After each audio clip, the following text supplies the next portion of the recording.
Chapter 1. Introduction. While in contemplation one day, the mind said, "What in the world is wrong with us? Why doesn't happiness stay put?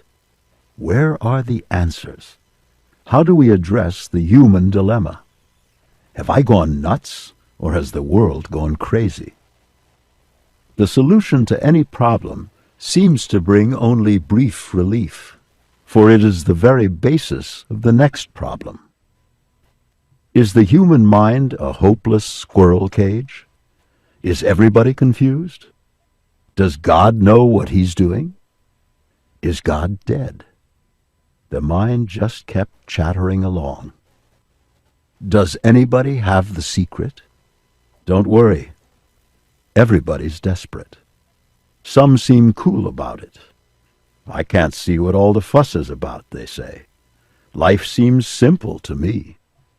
They are so scared they can't even look at it. How about the experts? Their confusion is more sophisticated, wrapped in impressive jargon and elaborate mental construction. They have predetermined belief systems into which they try to squeeze you. It seems to work for a while, and then it is just back to one's original state again. It used to be that we could count on social institutions, but they have had their day.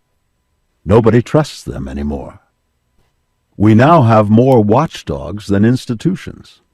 The hospitals are monitored by multiple agencies. Nobody has time for the patients who get lost in the shuffle. Look down the corridors. There are no doctors or nurses. They are in the offices doing paperwork. The whole scene is dehumanized. Well, you say, there have to be some experts who have the answers. When upset, you go to a doctor or psychiatrist, an analyst, a social worker, or an astrologer. You take up religion, get philosophy, take the Erhard Seminars training, EST, tap yourself with EFT. You get your chakras balanced, try some reflexology, go for ear acupuncture, do iridology, get healed with lights and crystals. You meditate, chant a mantra, drink green tea, try the Pentecostals, breathe in fire, and speak in tongues. You get centered, learn NLP, try actualizations, work on visualizations, study psychology, join a Jungian group.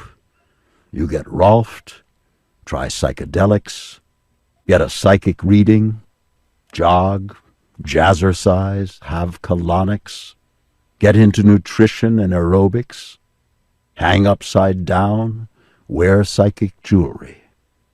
Get more insight, biofeedback, gestalt therapy. You see your homeopath, chiropractor, naturopath. You try kinesiology, discover your Enneagram type, get your meridians balanced, join a consciousness-raising group, take tranquilizers. You get some hormone shots, try cell salts, have your minerals balanced, pray, implore, and beseech. You learn astral projection, become a vegetarian, eat only cabbage, try macrobiotics, go organic, eat no GMO, meet up with Native American medicine men, do a sweat lodge, try Chinese herbs, moxocombustion, shiatsu, acupressure, feng shui. You go to India, find a new guru, take off your clothes, swim in the Ganges, stare at the sun, shave your head, eat with your fingers, get really messy, shower in cold water, sing tribal chants, relive past lives, try hypnotic regression, scream a primal scream, punch pillows, get Feldenkraised, join a marriage encounter group, go to Unity, write affirmations, Make a vision board. Get rebirthed. Cast the I Ching. Do the tarot cards. Study Zen. Take more courses and workshops. Read lots of books. Do transactional analysis. Get yoga lessons. Get into the occult. Study magic. Work with a kahuna. Take a shamanic journey. Sit under a pyramid. Read Nostradamus. Prepare for the worst. Go on a retreat. Try fasting. Take amino acids. Get a negative ion generator. Join a mystery school. Learn a secret handshake. Try toning. Try color therapy. Try subliminal tapes. Take brain enzymes, antidepressants, flower remedies. Go to health spas. Cook with exotic ingredients. Look into strange fermented oddities from faraway places. Go to Tibet. Hunt up holy men. Hold hands in a circle and get high. Renounce sex and going to the movies. Wear some yellow robes. Join a cult. Try the endless varieties of psychotherapy. Take wonder drugs. Subscribe to lots of journals. Try the Pritikin diet. Eat just grapefruit. Get your palm read. Think New Age thought. Improve the ecology. Save the planet. Get an aura reading. Carry a crystal. Get a Hindu sidereal astrological interpretation. Visit a trans medium. Go for sex therapy. Try tantric sex. Get blessed by Baba somebody. Join an anonymous group. Travel to Lourdes. Soak in the hot springs. Join Eureka. Wear therapeutic sandals. Get grounded. Get more prana and breathe out that stale black negativity. Try golden needle acupuncture. Check out snake gallbladders. Try chakra breathing. Get your aura cleaned. Meditate in Cheops, the Great Pyramid in Egypt. You and your friends have tried all of the above, you say. Oh, the human. You wonderful creature. Tragic, comic, and yet so noble. Such courage to keep on searching. What drives us to keep looking for an answer? Suffering? Oh, yes. Hope? Certainly. But there is something more than that. Intuitively, we know that somewhere there is an ultimate answer. We stumble down dark byways into cul-de-sacs and blind alleys. We get exploited and taken, disillusioned, fed up, and we keep on trying. Where is our blind spot? Why can't we find the answer? We don't understand the problem. That's why we can't find the answer. Maybe it's ultra simple, and that's why we can't see it. Maybe the solution is not out there, and that's why we can't find it. Maybe we have so many belief systems that we are blinded to the obvious. Throughout history, a few individuals have reached great clarity and have experienced the ultimate solution to our human woes. How did they get there? What was their secret? Why can't we understand what they had to teach? Is it really next to impossible or nearly hopeless? What about the average person who is not a spiritual genius? Multitudes follow spiritual pathways, but scarce are the ones who finally succeed and realize the ultimate truth. Why is that? We follow ritual and dogma and zealously practice spiritual discipline, and we crash once again. Even when it works, the ego quickly comes in and we are caught in pride and smugness, thinking we have the answers. O Lord, save us from the ones who have the answers. Save us from the righteous. Save us from the do-gooders. Confusion is our salvation. For the confused, there is still hope. Hang on to your confusion. In the end, it is your best friend. your best defense against the deathliness of others' answers, against being raped by their ideas. If you are confused, you are still free. If you are confused, this book is for you. What's in the book?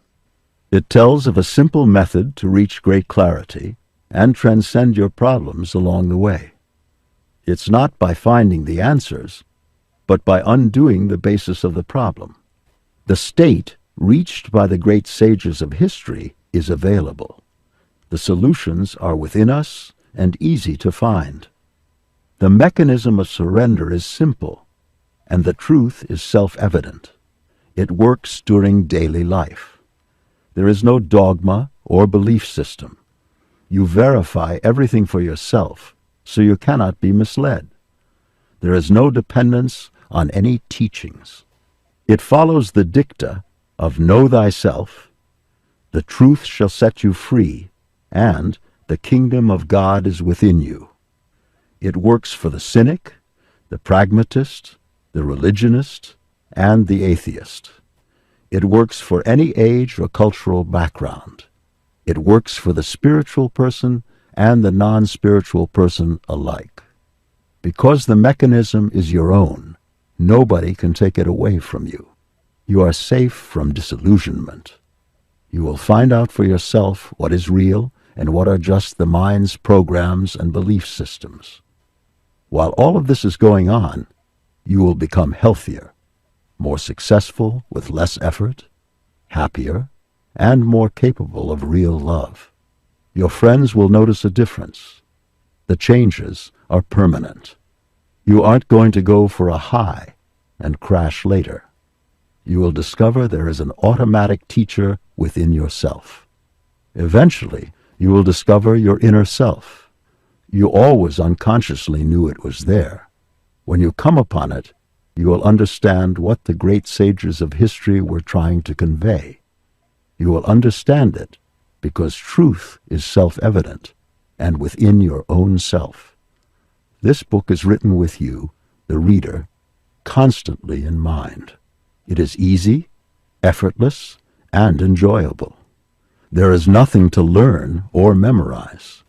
You will become lighter and happier as you read it. The material will automatically start bringing you the experience of freedom as you read through the pages. You are going to feel the weights being removed. Everything you do will become more enjoyable. You are in for some happy surprises about your life.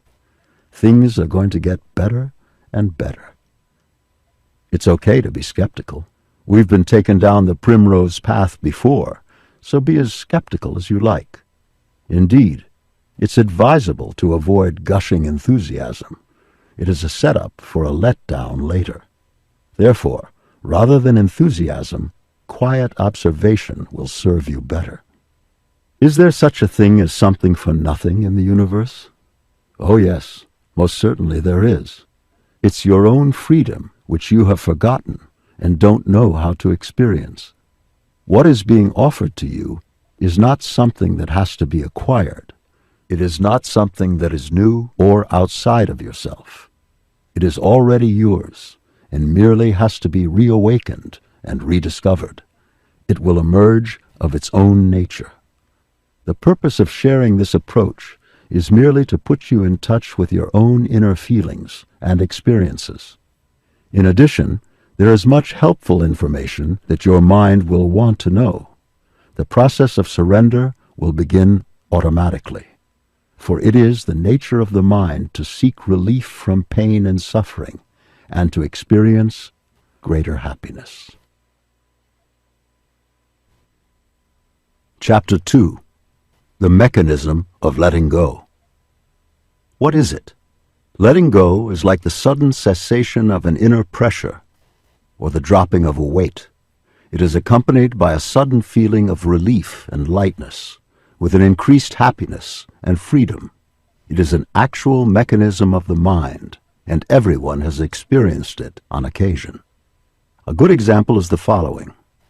You are in the midst of an intense argument.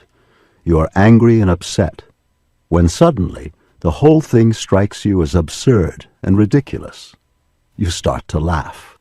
The pressure is relieved. You come up from anger, fear, and feeling attacked to feeling suddenly free and happy. Think how great it would be if you could do that all of the time, in any place and with any event. You could always feel free and happy, and never be cornered by your feelings again. That's what this technique is all about. Letting go consciously and frequently, at will. You are then in charge of how you feel, and you are no longer at the mercy of the world and your reactions to it. You are no longer the victim. This is employing the basic teaching of the Buddha, which removes the pressure of involuntary reactivity. We carry around with us a huge reservoir of accumulated negative feelings, attitudes, and beliefs. The accumulated pressure makes us miserable and is the basis of many of our illnesses and problems. We are resigned to it and explain it away as the human condition. We seek to escape from it in myriad ways. The average human life is spent trying to avoid and run from the inner turmoil of fear and the threat of misery. Everyone's self-esteem is constantly threatened, both from within and without. If we take a close look at human life, we see that it is essentially one long, elaborate struggle to escape our inner fears and expectations that have been projected upon the world. Interspersed are periods of celebration when we have momentarily escaped the inner fears, but the fears are still there waiting for us. We have become afraid of our inner feelings because they hold such a massive amount of negativity that we fear we would be overwhelmed by it if we were to take a deeper look. We have a fear of these feelings because we have no conscious mechanism by which to handle the feelings if we let them come up within ourselves. Because we are afraid to face them, they continue to accumulate, and finally, we secretly begin looking forward to death to bring all of the pain to an end. It is not thoughts or facts that are painful, but the feelings that accompany them. Thoughts, in and of themselves, are painless, but not the feelings that underlie them. It is the accumulated pressure of feelings that causes thoughts.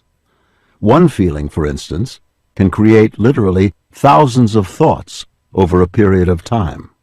Think, for instance, of one painful memory from early life, one terrible regret that has been hidden. Look at all the years and years of thoughts associated with that single event. If we could surrender the underlying painful feeling, all of those thoughts would disappear instantly, and we would forget the event. This observation is in accord with scientific research. The gray-la-violette scientific theory integrates psychology and neurophysiology. Their research demonstrated that feeling tones organize thoughts and memory. Gray-la-violette, 1981. Thoughts are filed in the memory bank according to the various shades of feelings associated with those thoughts. Therefore, when we relinquish or let go of a feeling, we are freeing ourselves from all of the associated thoughts. The great value of knowing how to surrender is that any and all feelings can be let go of at any time and any place in an instant, and it can be done continuously and effortlessly. What is the surrendered state? It means to be free of negative feelings in a given area so that creativity and spontaneity can manifest without opposition or the interference of inner conflicts. To be free of inner conflict and expectations is to give others in our life the greatest freedom. It allows us to experience the basic nature of the universe, which, it will be discovered, is to manifest the greatest good possible in a situation. This may sound philosophical, but when done, it is experientially true. Feelings and mental mechanisms. We have three major ways of handling feelings: suppression, expression, and escape. We will discuss each in turn. 1. suppression, and repression. These are the most common ways in which we push feelings down and put them aside. In repression, this happens unconsciously. In suppression, it happens consciously. We don't want to be bothered by feelings. And besides, we don't know what else to do with them. We sort of suffer through them and try to keep functioning as best as we can. The feelings that we select to be suppressed or repressed are in accord with the conscious and unconscious programs that we carry within us from social custom and family training. The pressure of suppressed feelings is later felt as irritability, mood swings, tension in the muscles of the neck and back, headaches, cramps, menstrual disorders, colitis, indigestion, insomnia, hypertension, allergies, and other somatic conditions. When we repress a feeling, it is because there is so much guilt and fear over the feeling that it is not even consciously felt at all. It becomes instantly thrust into the unconscious as soon as it threatens to emerge. The repressed feeling is then handled in a variety of ways to ensure that it stays repressed and out of awareness.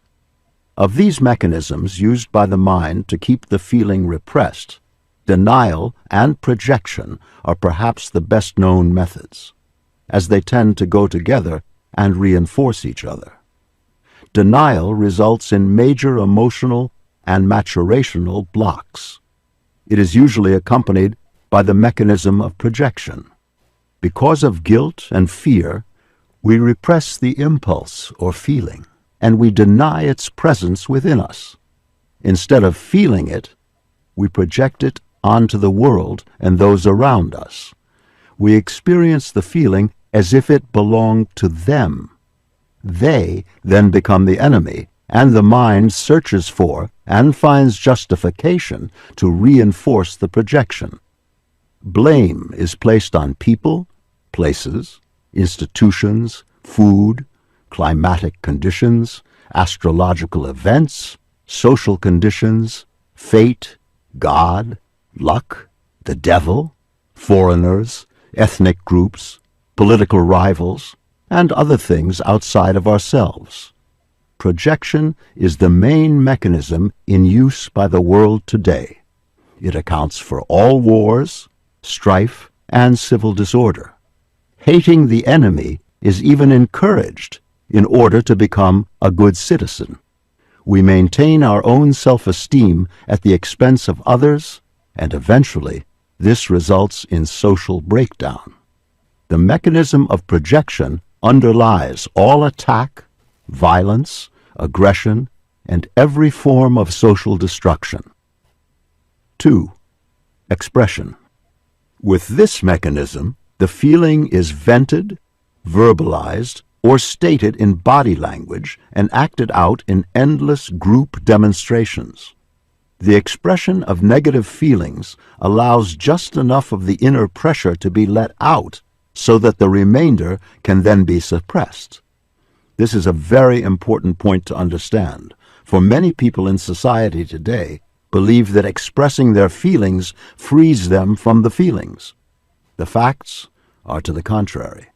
The expression of a feeling, first, tends to propagate that feeling and give it greater energy. Second, the expression of the feeling merely allows the remainder to be suppressed out of awareness. The balance between suppression and expression varies in each individual depending on early training, current cultural norms and mores, and the media. Expressing oneself is now in vogue as a result of a misunderstanding of the work of Sigmund Freud and psychoanalysis. Freud pointed out that suppression was the cause of neurosis. Therefore, expression was mistakenly thought to be the cure. This misinterpretation became a license for self-indulgence at the cost of others. What Freud actually said in classical psychoanalysis was that the repressed impulse or feeling was to be neutralized, sublimated, socialized, and channeled into constructive drives of love, work, and creativity. If we dump our negative feelings on others, they experience it as an attack, and they, in turn, are forced to suppress, express, or escape the feelings. Therefore, the expression of negativity results in the deterioration and destruction of relationships. A far better alternative is to take responsibility for our own feelings and neutralize them. Then, only positive feelings remain to be expressed. 3. Escape. Escape is the avoidance of feelings through diversion. This avoidance is the backbone of the entertainment and liquor industries, and also the root of the workaholic. Escapism and avoidance of inner awareness is a socially condoned mechanism. We can avoid our own inner selves and keep our feelings from emerging by an endless variety of pursuits, many of which eventually become addictions as our dependency upon them grows. People are desperate to stay unconscious. We observe how often people flick on the television set the minute they enter a room, and then walk around in a dreamlike state, constantly being programmed by the data poured into them. People are terrified of facing themselves. They dread even a moment of aloneness. Thus the constant, frantic activities, the endless socializing, talking, texting, reading, music playing, working, traveling, sightseeing, shopping, overeating, gambling, movie-going, pill-taking, drug-using, and cocktail partying. Many of the foregoing mechanisms of escape are faulty, stressful, and ineffective. Each of them requires increasing amounts of energy in and of itself. Enormous amounts of energy are required to keep down the growing pressure of the suppressed and repressed feelings. There is a progressive loss of awareness and an arrest of growth. There is a loss of creativity, energy, and real interest in others. There is a halting of spiritual growth and eventually the development of physical and emotional illness, disease, aging, and premature death. The projection of these repressed feelings results in the social problems, disorders, and the increase of selfishness and callousness characteristic of our present society. Most of all, the effect is the inability to truly love and trust another person, which results in emotional isolation and self-hatred. In contrast to the above, what happens instead when we let go of a feeling? The energy behind the feeling is instantly surrendered, and the net effect is decompression. The accumulated pressure begins to decrease as we constantly let go. Everyone knows that when we let go, we immediately feel better. The body's physiology changes. There are detectable improvements in skin color, breathing, pulse, blood pressure, muscle tension, gastrointestinal function, and blood chemistries. In the state of inner freedom, all bodily functions and organs move in the general direction of normalcy and health. There is an immediate increase in muscle power. Vision improves, and our perception of the world and ourselves changes for the better. We feel happier, more loving, and more easygoing. Feelings and stress. There is much attention and publicity given to the subject of stress without a real understanding of its essential nature. It is said that we are more stress-prone than ever. What is the essential cause of stress? Certainly it is not the external precipitating factors. They are merely examples of the mechanism we described as projection. It is they, or it, that is thought to be the culprit, when in fact, what we are feeling is merely the letting out of the inner pressure of repressed emotions. It is these repressed feelings that make us vulnerable to external stress. The real source of stress is actually internal. It is not external as people would like to believe. The readiness to react with fear, for instance, depends on how much fear is already present within to be triggered by a stimulus. The more fear we have on the inside, the more our perception of the world is changed to a fearful, guarded expectancy. To the fearful person, this world is a terrifying place. To the angry person, this world is a chaos of frustration and vexation. To the guilty person, it is a world of temptation and sin, which they see everywhere. What we are holding inside colors our world. If we let go of guilt, we will see innocence. However, a guilt-ridden person will see only evil. The basic rule is that we focus on what we have repressed. Stress results from the accumulated pressure of our repressed and suppressed feelings. The pressure seeks relief, and so external events only trigger what we have been holding down, both consciously and unconsciously. The energy of our blocked-off feelings reemerges through our autonomic nervous system and causes pathological changes leading to disease processes. A negative feeling instantly causes a loss of 50% of the body's muscle strength and also narrows our vision, both physically and mentally. Stress is our emotional reaction to a precipitating factor or stimulus. Stress is determined by our belief systems and their associated emotional pressures. It is not the external stimulus, then, that is the cause of stress, but our degree of reactivity. The more surrendered we are, the less prone we are to stress. The damage caused by stress is merely the result of our own emotions. The effectiveness of letting go and reducing the body's response to stress has been demonstrated in scientific studies. Many stress reduction programs offered today often miss the essential point. They try to relieve the after effects of stress rather than remove the cause of the stress itself, or they concentrate on external events. This is like trying to reduce the fever without correcting the infection. For instance, muscle tension is the aftermath of anxiety, fear, anger, and guilt. A course in the techniques of muscle relaxation is going to be of very limited benefit. It would be far more effective, instead, to remove the source of the underlying tension, which is the repressed and suppressed anger, fear, guilt, or other negative feelings. Life events and emotions.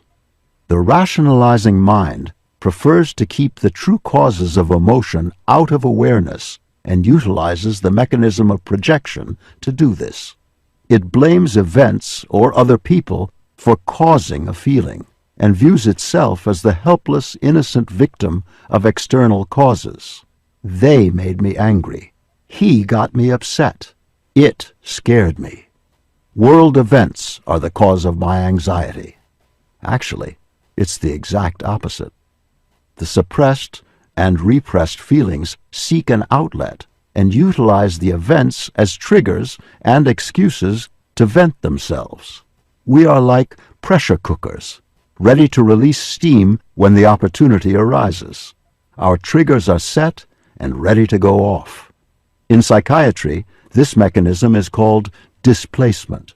It is because we are angry that events make us angry. If, through constant surrendering, we have let go of the pent-up store of anger, it is very difficult, and in fact, even impossible for anyone or any situation to make us angry. The same, therefore, goes for all other negative feelings once they have been surrendered. Because of social conditioning in our society, people even suppress and repress their positive feelings. Suppressed love results in the broken heart of the heart attack. Suppressed love reemerges as excessive adoration of pets and various forms of idolatry. True love is free of fear and characterized by non-attachment. Fear of loss energizes undue attachment and possessiveness. For example, the man who is insecure about his girlfriend is very jealous. When the pressure of suppressed and repressed feelings exceeds the individual's tolerance level, the mind will create an event out there upon which to vent and displace itself. Thus, the person with a lot of repressed grief will unconsciously create sad events in life. The fearful person precipitates frightening experiences. The angry person becomes surrounded by infuriating circumstances, and the prideful person is constantly being insulted. As Jesus Christ said, "Why do you see the splinter which is in your brother's eye, and do not feel the beam which is in your own eye?" Matthew 7:3. All the great masters point us within. Everything in the universe emits a vibration. The higher the vibration, the more power it has. Emotions also, because they are energy, emit vibrations. These emotional vibrations impact the body's energy fields and reveal effects that can be seen, felt, and measured.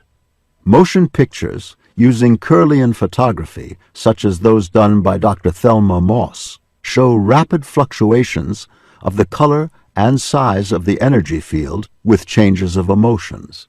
Krippner, 1974. The energy field has traditionally been called an aura and can be seen by people who have been born with or learned the ability to see vibrations of that frequency.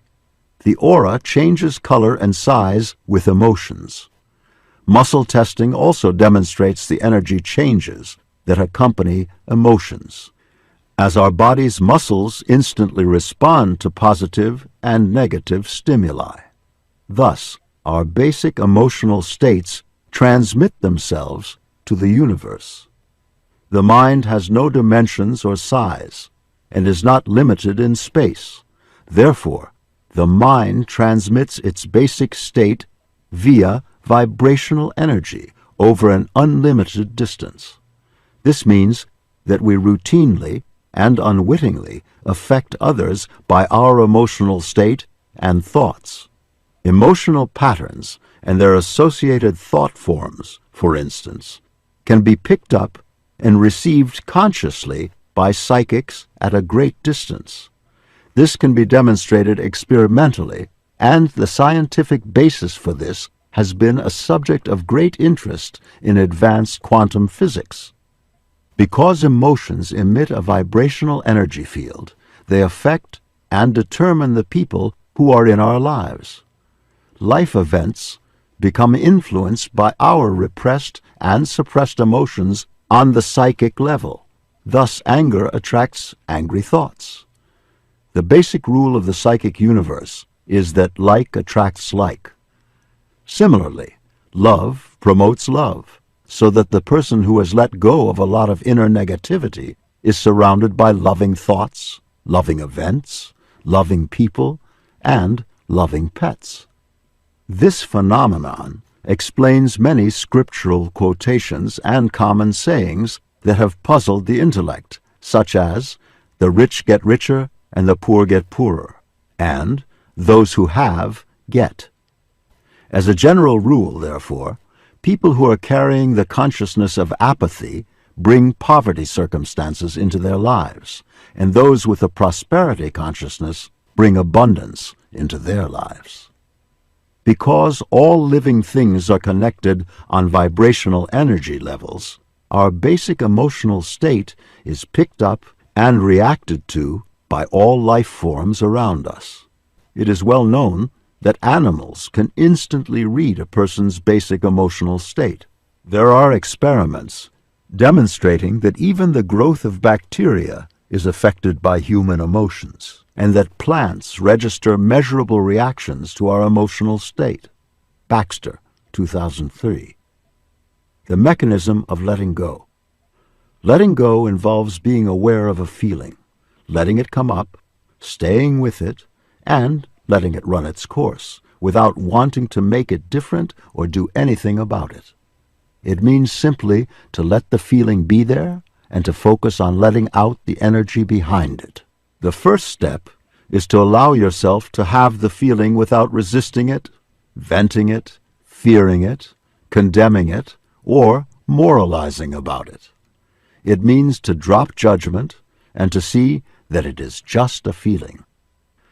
The technique is to be with the feeling and surrender all efforts to modify it in any way. Let go of wanting to resist the feeling. It is resistance that keeps the feeling going.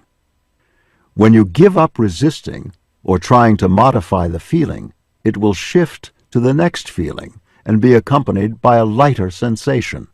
A feeling that is not resisted will disappear as the energy behind it dissipates. As you begin the process, you will notice that you have fear and guilt over having feelings. There will be resistance to feelings in general. To let feelings come up, it is easier to let go of the reaction to having the feelings in the first place.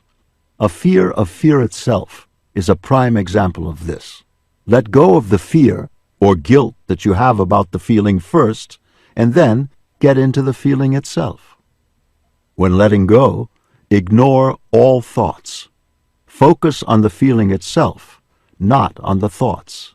Thoughts are endless and self-reinforcing, and they only breed more thoughts.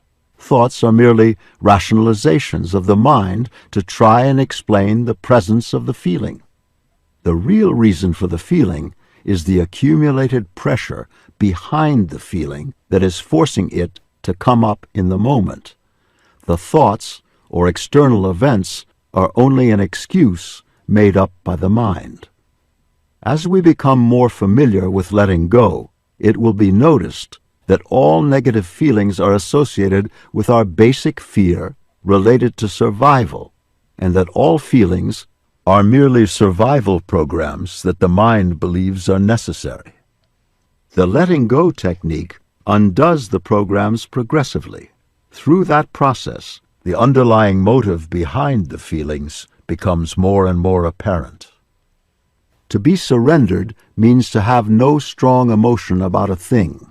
It's okay if it happens, and it's okay if it doesn't. When we are free, there is a letting go of attachments. We can enjoy a thing, but we don't need it for our happiness. There is progressive diminishing of dependence on anything or anyone outside of ourselves. These principles are in accord with the basic teaching of the Buddha to avoid attachment to worldly phenomena, as well as the basic teaching of Jesus Christ to be in the world but not of it. Sometimes we surrender a feeling, and we notice that it returns or continues. This is because there is more of it yet to be surrendered. We have stuffed these feelings all of our lives, and there can be a lot of energy pushed down that needs to come up and be acknowledged. When surrender occurs, there is an immediate lighter, happier feeling, almost like a high. By continuously letting go, it is possible to stay in that state of freedom. Feelings come and go, and eventually you realize that you are not your feelings, but that the real you is merely witnessing them. You stop identifying with them. The you that is observing and is aware of what is happening always stays the same. As you become more and more aware of the changeless witness within, you begin to identify with that level of consciousness. You become progressively, primarily, the witness rather than the experiencer of phenomena. You get closer and closer to the real self and begin to see that you had been duped by feelings all along. You thought that you were the victim of your feelings. Now you see that they are not the truth about yourself. They are merely created by the ego, that collector of programs which the mind has mistakenly believed are necessary for survival. The results of letting go are deceptively quick and subtle, but the effects are very powerful. Often we have let go, but think that we haven't. It will be our friends who make us aware of the change. One reason for this phenomenon is that when something is fully surrendered, it disappears from consciousness. Now, because we never think of it, we don't realize that it has gone. This is a common phenomenon among people who are growing in consciousness. We are not aware of all the coal that we have shoveled, We are always looking at the shovelful we are handling right now. We don't realize how much the pile has gone down. Often, our friends and family are the first ones to notice. To keep track of progress, many people keep a chart of their gains. This helps to overcome the resistance that usually takes the form, "This isn't working." It is common for people who have made enormous gains to claim, "It just isn't working." We have to remind ourselves sometimes what we were like before we started this process. Resistance to letting go. Letting go of negative feelings is the undoing of the ego, which will be resistant at every turn. This may result in skepticism about the technique, forgetting to surrender, a sudden upsurge of escapism, or venting feelings by expressing and acting out. The solution is simply to keep on letting go of the feelings you have about the whole process. Let the resistance be there, but don't resist the resistance. You are free. You don't have to let go. Nobody is forcing you. Look at the fear behind the resistance. What are you afraid of regarding this process? Are you willing to let go of that? Keep letting go of every fear as it arises, and the resistance will resolve. Let's not forget that we are letting go of all the programs that have made us a slave and a victim for a long time. These programs have blinded us to the truth of our real identity. The ego is losing ground and will try tricks and bluffs. Once we start letting go, its days are numbered and its power is diminishing. One of its tricks is to go unconscious about the technique itself. For instance, to decide suddenly that the mechanism of surrender isn't working. Things are still the same, it is confusing, and too hard to remember and do.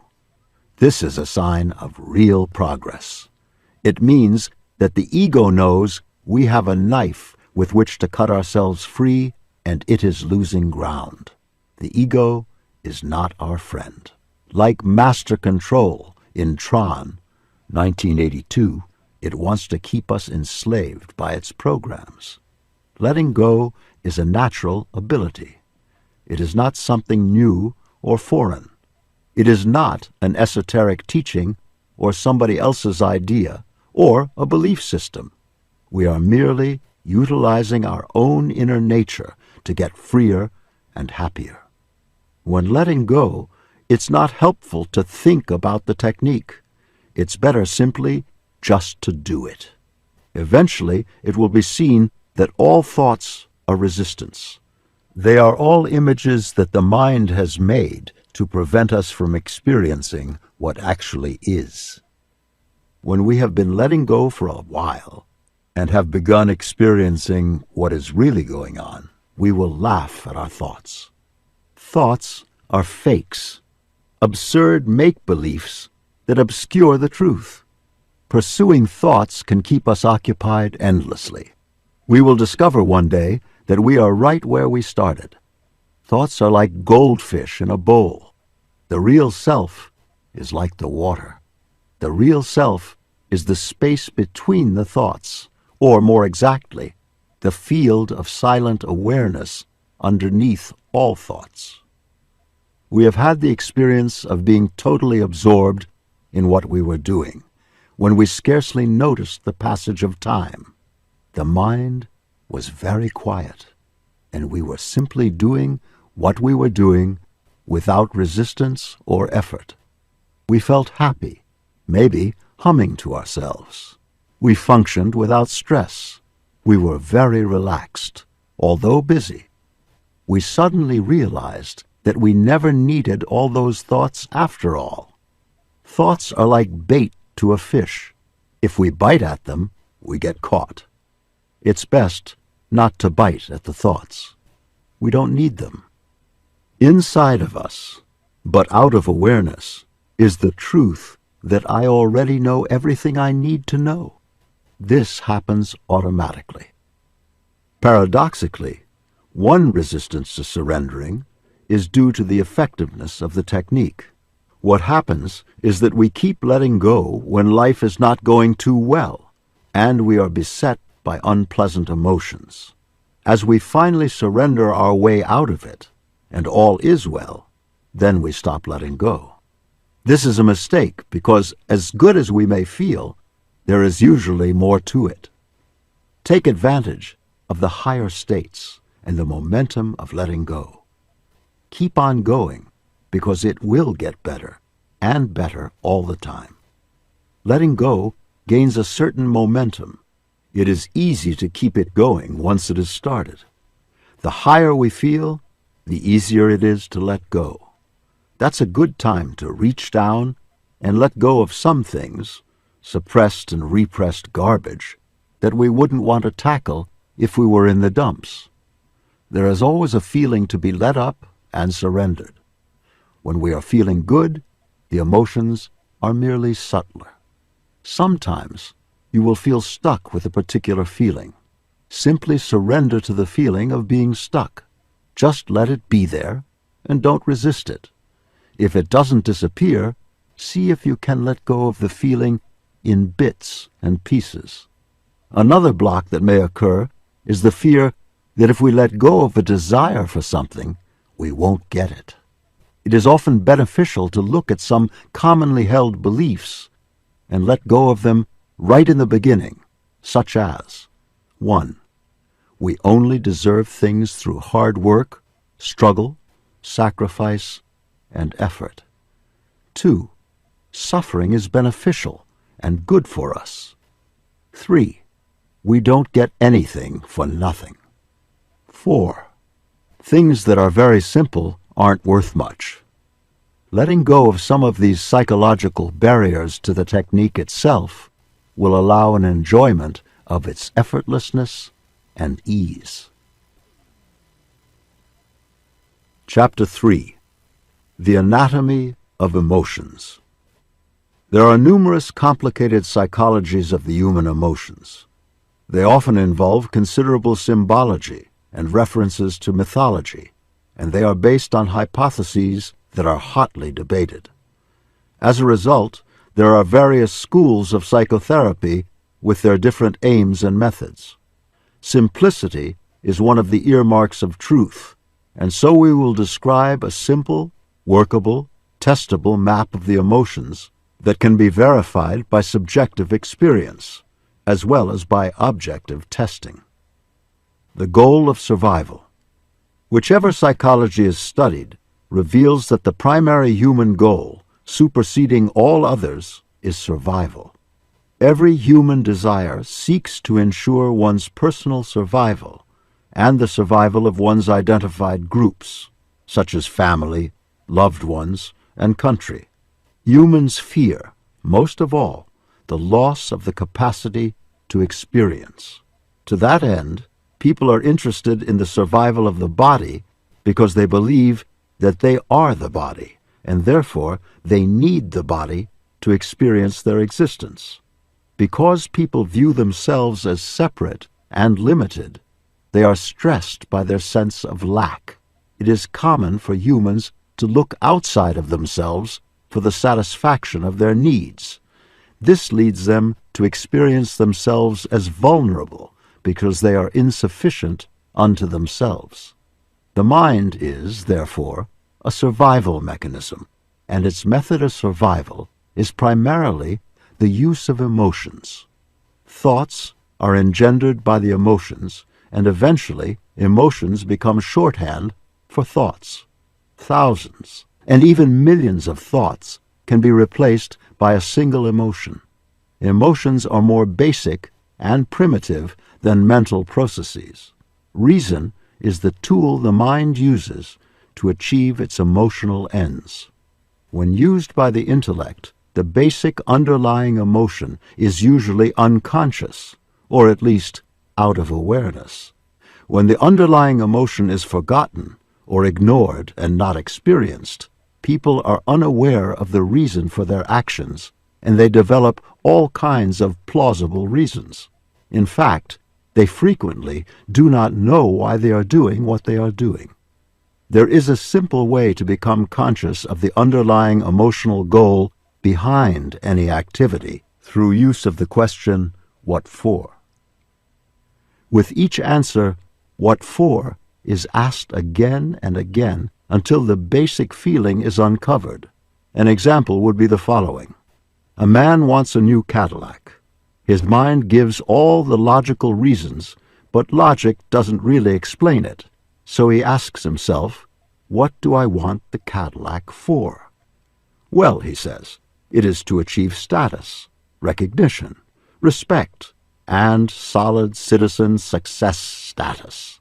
Again, what do I want status for? Respect and approval from others, he might say, and to ensure that respect. Again, what do I want respect and approval for? To have the feeling of security. Again, what do I want security for? To feel happy. The continual question, what for, reveals that basically there are feelings of insecurity, unhappiness, and lack of fulfillment. Every activity or desire will reveal that the basic goal is to achieve a certain feeling. There are no other goals than to overcome fear and achieve happiness. Emotions are connected with what we believe will ensure our survival, not with what actually will. Emotions themselves are actually the cause of the basic fear that drives everyone to seek security constantly. The scale of emotions. For simplicity and clarity, we will utilize the scale of emotions that corresponds with the levels of consciousness. A thorough presentation of consciousness levels, their scientific basis, and practical applications is found in Power versus Force, The Hidden Determinants of Human Behavior, Hawkins, 1995-2012. Briefly, everything emits energy, either positive or negative. Intuitively, we know the difference between a positive person, friendly, genuine, considerate, and a negative one, greedy, deceitful, hateful. The energy of Mother Teresa was obviously different from the energy of Adolf Hitler. Most people's energy is somewhere in between the two. Music, places, books, animals, intentions, and all of life emit an energy that can be calibrated as to its essence and its degree of truth. Like goes to like. The different energies constellate in attractor patterns, or levels of consciousness. The map of consciousness, see Appendix A, provides a linear, logarithmic view of this nonlinear, energetic terrain.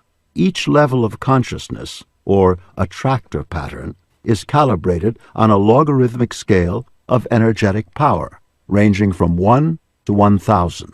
The level of full enlightenment, 1,000, at the top of the map, represents the highest level attainable in the human realm. It is the energy of Jesus Christ, the Buddha, and Krishna. The level of shame, 20, is at the bottom, close to death, representing bare survival. The level of courage, 200, is the critical point that marks the shift from negative to positive energy. It is the energy of integrity, being truthful, empowerment, and having the capacity to cope. The levels of consciousness below courage are destructive, whereas the levels above it are life-supportive. A simple muscle test reveals the difference. Negative stimuli, below 200, instantly weaken the muscle, and positive stimuli, above 200, instantly strengthen the muscle. True power strengthens. Force weakens. Above the level of courage, people seek us out because we give energy to them, power, and we have goodwill towards them.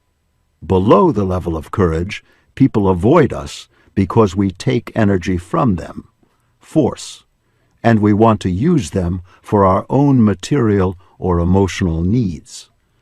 Here, we delineate the basic scale, starting from the higher energies down to the lower. Peace, 600. This is experienced as perfection, bliss, effortlessness, and oneness. It is a state of non-duality, beyond separateness and beyond the intellect, as in the peace that passeth all understanding. It is described as illumination and enlightenment. It is rare in the human realm. Joy, 540. Love that is unconditional and unchanging, despite circumstances and actions of others. The world is illuminated by exquisite beauty, which is seen in all things. The perfection of creation is self-evident. There is closeness to unity and discovery of self, compassion for all, enormous patience, the feeling of at-oneness with others, and a concern for their happiness. A sense of self-completion and self-sufficiency prevails. Love, 500. A way of being that is forgiving, nurturing, and supportive. It does not proceed from the mind. Rather, it emanates from the heart. Love focuses on the essence of a situation, not the details. It deals with wholes, not particulars. As perception is replaced with vision, it takes no position and sees the intrinsic value and lovability of all that exists. Reason, 400. This aspect differentiates humans from the animal world. There is the ability to see things in the abstract, to conceptualize, to be objective, and to make rapid and correct decisions. Its enormous utility is problem-solving. Science, philosophy, medicine, and logic are expressions of this level. Acceptance, 350. This energy is easygoing, laid back, harmonious, flexible, inclusive, and free of inner resistance. Life is good. You and I are good. I feel connected. It meets life on life's terms. There is no need to blame others or blame life. Willingness, 310. This energy subserves survival by virtue of a positive attitude that welcomes all expressions of life. It is friendly, helpful, wants to assist, and seeks to be of service. Neutrality, 250. This is a way of life that is comfortable, pragmatic, and relatively free of emotionality. It's okay either way. It is free of rigid positions, non-judgmental, and non-competitive. Courage, 200. This energy says, I can do it. It is determined, excited about life, productive, independent, and self-empowered. Effective action is possible. Pride, 175. My way is the best way, says this level. Its focus is achievement, desire for recognition, specialness, and perfectionism. It feels better than and superior to others. Anger, 150. This energy overcomes the source of fear by force, threats, and attack. It is irritable, explosive, bitter, volatile, and resentful. It likes to get even, as in, I'll show you. Desire, 125. It is always seeking gain, acquisition, pleasure, and getting something outside oneself. It is insatiable, never satisfied, and craving. I have to have it. Give me what I want, and give it to me now. Fear, 100. This energy sees danger which is everywhere. It is avoidant, defensive, preoccupied with security, possessive of others, jealous, restless, anxious, and vigilant. Grief, 75. There is helplessness, despair, loss, regret, and the feeling, if only I had. Separation, depression, sadness, being a loser, mournful, as in, I can't go on. Apathy, 50. This energy is characterized by hopelessness, playing dead, being a drain to others, being immobilized, and the feelings, I can't, and who cares? Poverty is common. Guilt, 30. In this energy field, one wants to punish and be punished. It leads to self-rejection, masochism, remorse, feeling bad, and self-sabotage. It's all my fault. Accident proneness, suicidal behavior, and projection of self-hatred onto evil others are common. It is the basis of many psychosomatic illnesses. Shame, 20. Characterized by humiliation, as in hanging your head in shame. It is traditionally accompanied by banishment. It is destructive to health and leads to cruelty towards self and others. In general, we can say that the lower end of the scale is associated with lower vibrational frequencies, lower energy, lower power, poorer life circumstances, poorer relationships, less abundance, less love, and poorer physical and emotional health. Because of the low energy, such needy people drain us on all levels. They tend to be avoided and find themselves surrounded by people on the same level, e.g., in jail. As we let go of negative feelings, there is a progressive movement up the scale to courage and then beyond, with increasing effectiveness, success, and more effortless abundance. We tend to seek out such people. We say they are high. They give off life energy to all living things around them. Animals are attracted to them. They have a green thumb and positively influence the lives of all with whom they come in contact. At the level of courage, the negative feelings have not all disappeared, but now we have sufficient energy to handle them because we've re-owned our power and self-adequacy. The fastest way to move from the bottom to the top is by telling the truth to ourselves and to others. The energy levels are also traditionally associated with the body energy centers that are sometimes referred to as chakras. The chakras are energy centers through which Kundalini energy is said to flow once it is awakened at the level of courage, 200. The energy centers, chakras, can be measured by a variety of clinical techniques and sensitive electronic instruments. On the map of consciousness, the chakras calibrate as follows: crown, 600, third eye, 525, throat, 350, heart, 505, solar plexus, 275, sacral or spleen, 275, base or root chakra, 200. When we relinquish negative feelings, the energy in our higher chakras increases. For instance, instead of habitually venting our spleen, second chakra, we are now described as all heart, fifth chakra. This energy system has a direct impact on the physical body. The energy in each chakra flows out through channels called meridians to the whole energy body, which is like a blueprint to the physical body. Each meridian is associated with a particular organ, and each organ is associated with a particular emotion.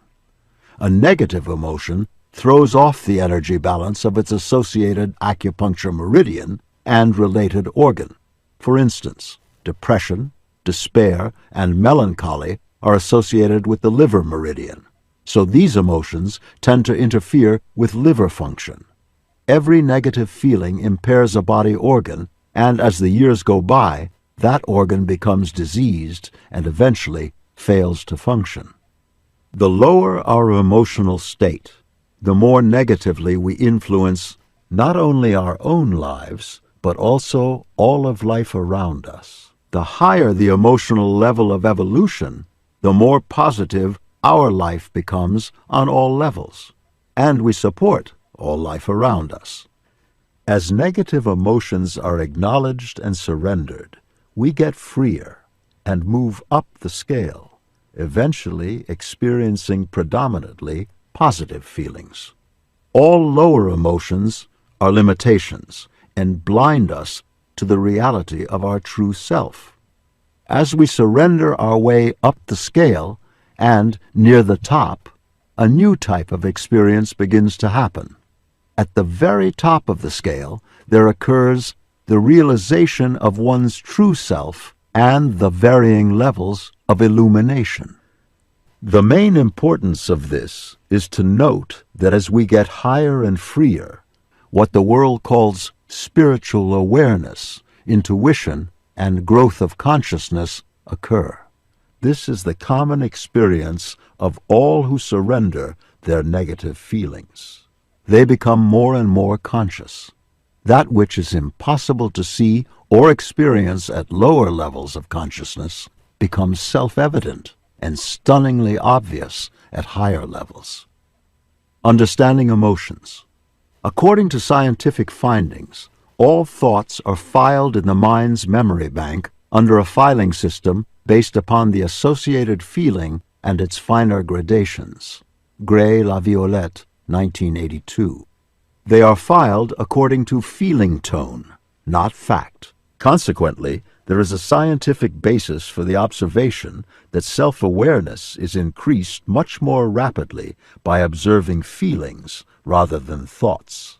The thoughts associated with even one feeling may literally run into the thousands.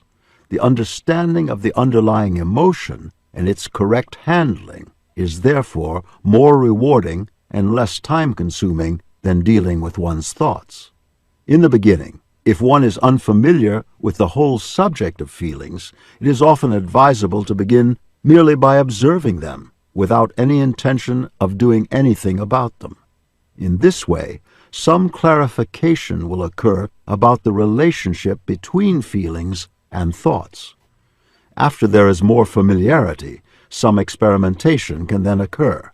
For instance, certain areas of thoughts that tend to recur can be set aside and the feeling associated with them identified. The feeling can then be worked with by first accepting that it is there, without resisting it or condemning it. And then one begins to empty out the energy of the feeling directly by letting it be what it is until it runs out. Somewhat later, the former thoughts can now be looked at, and their character will be observed to have changed. If the feeling has been totally surrendered and let go, usually all thoughts associated with it will have disappeared entirely and been replaced by a concluding thought which handles the matter quickly. For example, there was the case of a man who misplaced his passport shortly before going to a foreign country. As the scheduled date of departure drew closer and closer, his inner panic mounted. His mind raced wildly, trying to think where the passport could have been misplaced. He searched high and low. He tried various mental tricks, to no avail. He berated himself. How could I have been so stupid as to lose a passport? Now there isn't time to get another one. As the fateful day approached, he faced a real dilemma. No passport, no trip. Missing the trip had a lot of negative consequences, because it was both business and pleasure, and it would have created a difficult situation. Finally, he remembered to do the letting go technique. He sat down and asked himself, what is the basic feeling that I've been ignoring? To his surprise, the basic feeling that came up was grief. The grief was associated with not wanting to be separated from someone he dearly loved. There was also an associated fear of loss of the relationship, or at least the weakening of it, due to his absence. As he let go of the grief and the associated fear, he suddenly felt at peace about the matter. He also concluded that if the relationship couldn't handle a 2-week absence, it wasn't worth all that much anyway, so there was really nothing at risk. As soon as he felt at peace, he instantly remembered where the passport was. In fact, it was in a place so simple and obvious that only unconscious blocking could explain why he had not remembered it. Needless to say, all of the thousands of thoughts about the missing passport, the failed trip, and the potential consequences instantly disappeared. His emotional state became one of gratitude and happiness instead of frustration. Letting go can be very useful in everyday life situations, but its use in life crises can be crucial in preventing and alleviating large amounts of suffering.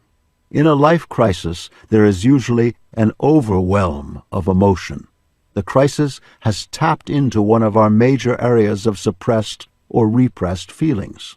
In this situation, the problem is not one of identifying the emotion, but how to handle the overwhelm. Handling emotional crises. Because this is a very difficult problem for most people, some details are needed. There are several techniques to help move through emotional disaster much more quickly and with a better end result than allowing it to run out on its own. Recall the usual mechanisms that the mind consciously uses to handle emotions, which are suppression or repression, expression, and escape. These are deleterious only when they are used without conscious intent. In an overwhelm, it is often advisable to utilize them, but doing so consciously. The purpose of this maneuver is to reduce the sheer overwhelming quantity of the emotion itself so that it can be disassembled and let go of in bits and pieces. This process is described below. Thus, in this case, it is all right consciously to push away as much of the emotion as we are capable of at the moment. The emotion can be reduced in intensity by sharing the feeling with close friends or mentors. By merely expressing the feeling, some of the energy behind it is reduced. It is also all right in this circumstance consciously to utilize escape mechanisms, such as going out in a social situation to get some distance from the upset, playing with the dog, watching television, going to the movies, playing music, making love, or whatever one's habit is under the circumstances. When the feeling has been reduced in its sheer quantity and intensity, it is best to start letting go of small aspects of the situation rather than the overall situation and the accompanying emotion itself. To illustrate this point, let's take the example of a man who loses his job after many years with a company and is now in an overwhelm of despair. By utilizing the three mechanisms already described, some of the emotion can be reduced. What he can look at, then, are some of the small trivia about the job. For instance, could he let go of wanting to have lunch where he always had lunch with his business colleagues? Could he let go of wanting to park his car in the parking space he always had in the past? Could he let go of wanting to ride up in the same elevator? Could he let go of the attachment to his desk? Could he let go of the attachment to the secretary and her friendliness toward him? Could he let go of the attachment to his computer? Could he let go of seeing the same boss every day? Could he let go of his feeling of familiarity with the background noises in the office? The purpose of surrendering these smaller aspects of losing a job, which may seem trivial, is that it gets the mind into the letting go mode. The letting go mode takes us up to the level of courage. The negative feelings have been acknowledged and worked through. Consequently, they've lost their charge. Suddenly, there is the awareness that we have the courage to face the situation, recognize our feelings, and do something about them. As the trivia are surrendered, curiously, the main event becomes less and less oppressive. The reason for the phenomenon is that when we use the mechanism of surrender on one emotion, we are surrendering on all emotions at the same time. It is as though all emotions have the same underlying energy, so that to surrender in one direction surrenders feelings which appear on the surface to be in an opposite direction. This is a matter of clinical experience. It must be tried personally in order to believe it. After utilizing the above four methods, suppression, expression, escape, surrender of smaller aspects, a fifth now becomes apparent. Every strong emotion is really a composite of a number of subsidiary emotions, and the total emotional complex can be disassembled. Thus, for instance, the man who has lost his job initially has an overwhelming feeling of despair, but as he begins to surrender around the periphery, and as he diminishes his overwhelm through consciously utilizing escape, suppression, and expression, he now realizes that there is also anger. He sees that the anger is associated with pride. There is a lot of anger in the form of resentment. There is self-invalidation, which is a form of anger expressed against himself. There is also considerable fear. Thus, these associated emotions can now be addressed directly. For instance, he can start letting go of the fear that he won't find another job. When that fear is acknowledged and let go, all the alternate possibilities that exist will become suddenly apparent to him. And as he surrenders pride, he will quickly see that he is not faced with economic disaster as he had thought. Thus, as the disassembled emotional complex is taken apart into its component parts, each component part now has less energy and can be surrendered individually. As we come out of the overwhelm, it will be remembered that a certain portion of the emotion was purposely suppressed or escaped. It can now be re-examined so that it no longer does residual harm, such as ending up in bitterness, unconscious guilt, or lower self-esteem. Fragments of the emotional complex may recur for a period of time, even years. However, because they are now small fragments, each can be handled as it arises. At least the crisis situation will have been passed through safely and consciously. Handling a crisis from the emotional rather than the intellectual level will shorten its duration dramatically. In the case of someone who loses a job, handling it from the intellectual level will produce thousands of thoughts and hypothetical scenarios. The person suffers through many sleepless nights due to the racing thoughts about the situation as the mind reviews it over and over again. All of this is fruitless. Until the underlying emotion is surrendered, the thoughts will be engendered endlessly. We all know of people who have had an emotional crisis many years ago and to this day have not recovered. It has totally colored their life, and they have paid a big price for their lack of know-how in handling the underlying emotions.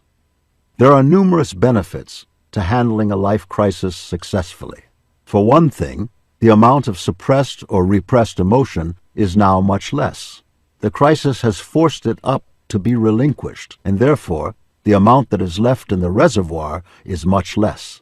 There is a greater feeling of self-esteem and confidence because there is the awareness that one can survive and handle whatever life will bring.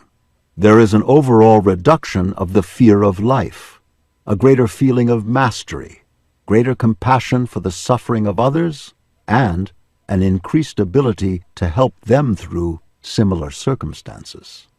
Paradoxically, after a life crisis, there often is a period of variable duration of peace and calmness, sometimes approaching the level of mystical experience.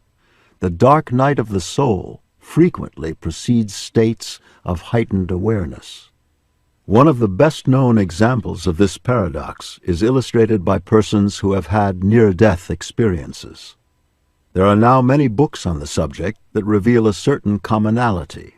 Once the worst of all possible fears, the dread and shock of death, has been faced, it is superseded by a profound sense of serenity, peace, oneness, and immunity from fear.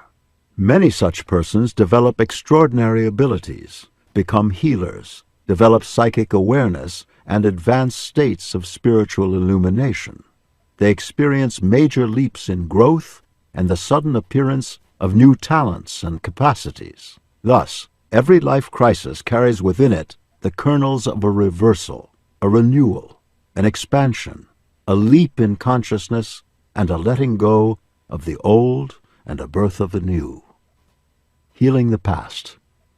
When we look at our lives, we will see the residual of past life crises which are still unresolved.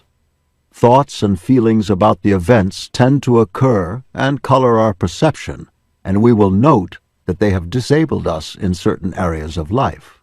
At that point, it is wise to ask ourselves if it is worth paying the continuing cost. Now that we have some mechanisms by which to handle these residuals, they can be uncovered. The residual feelings can be investigated and let go of so that a healing can take place. This brings us to another emotional healing technique that becomes powerful once the major event has passed. That is, to place the event in a different context, to see it from a different perspective, and to hold it in a different paradigm with a different significance and meaning. It is said that most people spend their lives regretting the past and fearing the future. Therefore, they are unable to experience joy in the present. Many of us have assumed that this is our human fate, our lot, and the best that we can do is grin and bear it. Philosophers have sometimes made hay out of this negativistic, pessimistic approach and developed whole systems of nihilism.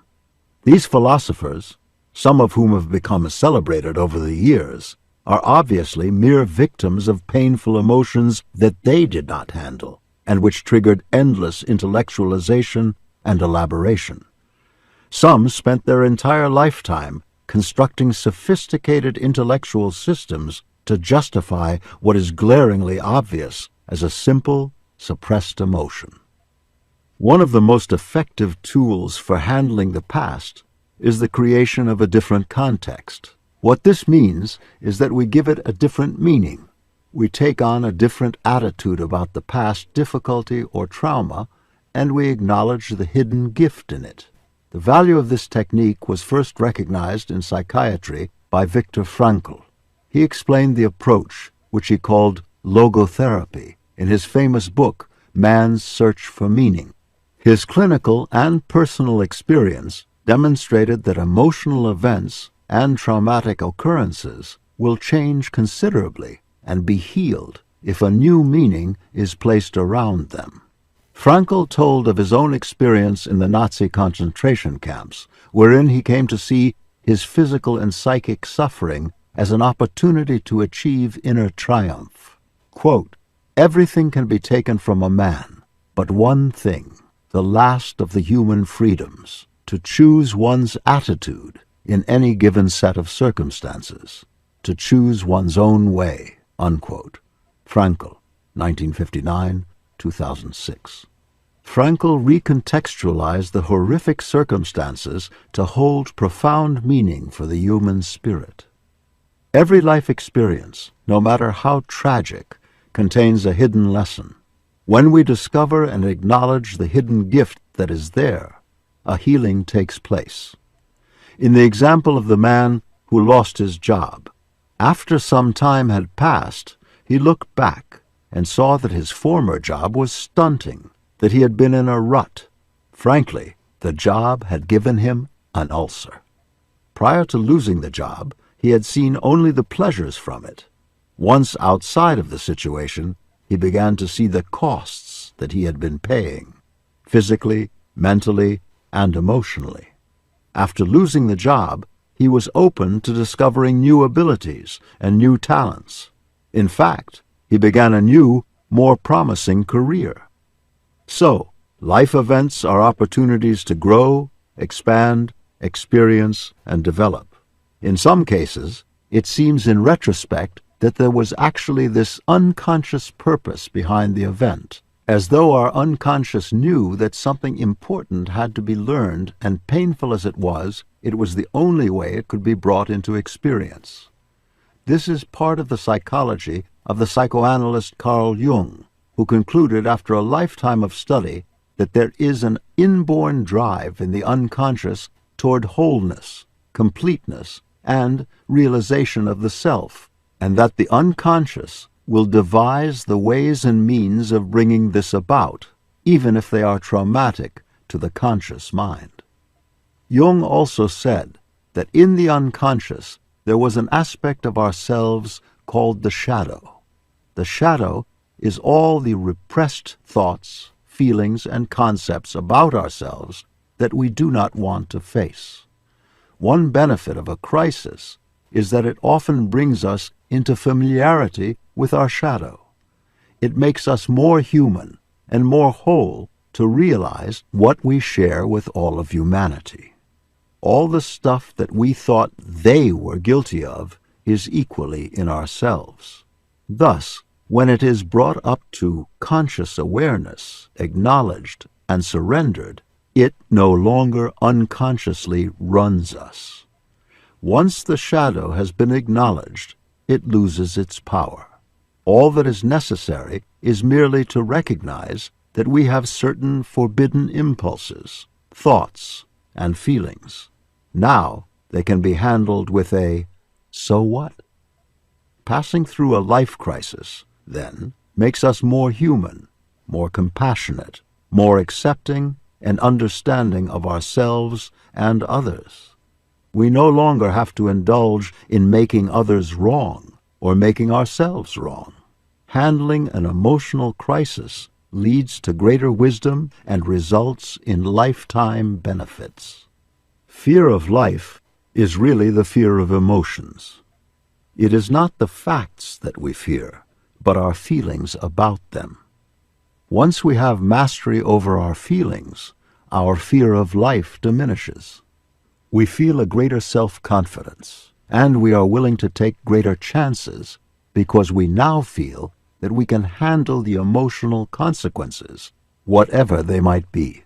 Because fear is the basis of all inhibitions, mastery over fear means the unblocking of whole avenues of life experience that previously had been avoided. Thus, the man who successfully handles the crisis of losing a job will never again experience that same fear. He will, therefore, be more creative on the next job, willing to take the necessary risks to make it a success.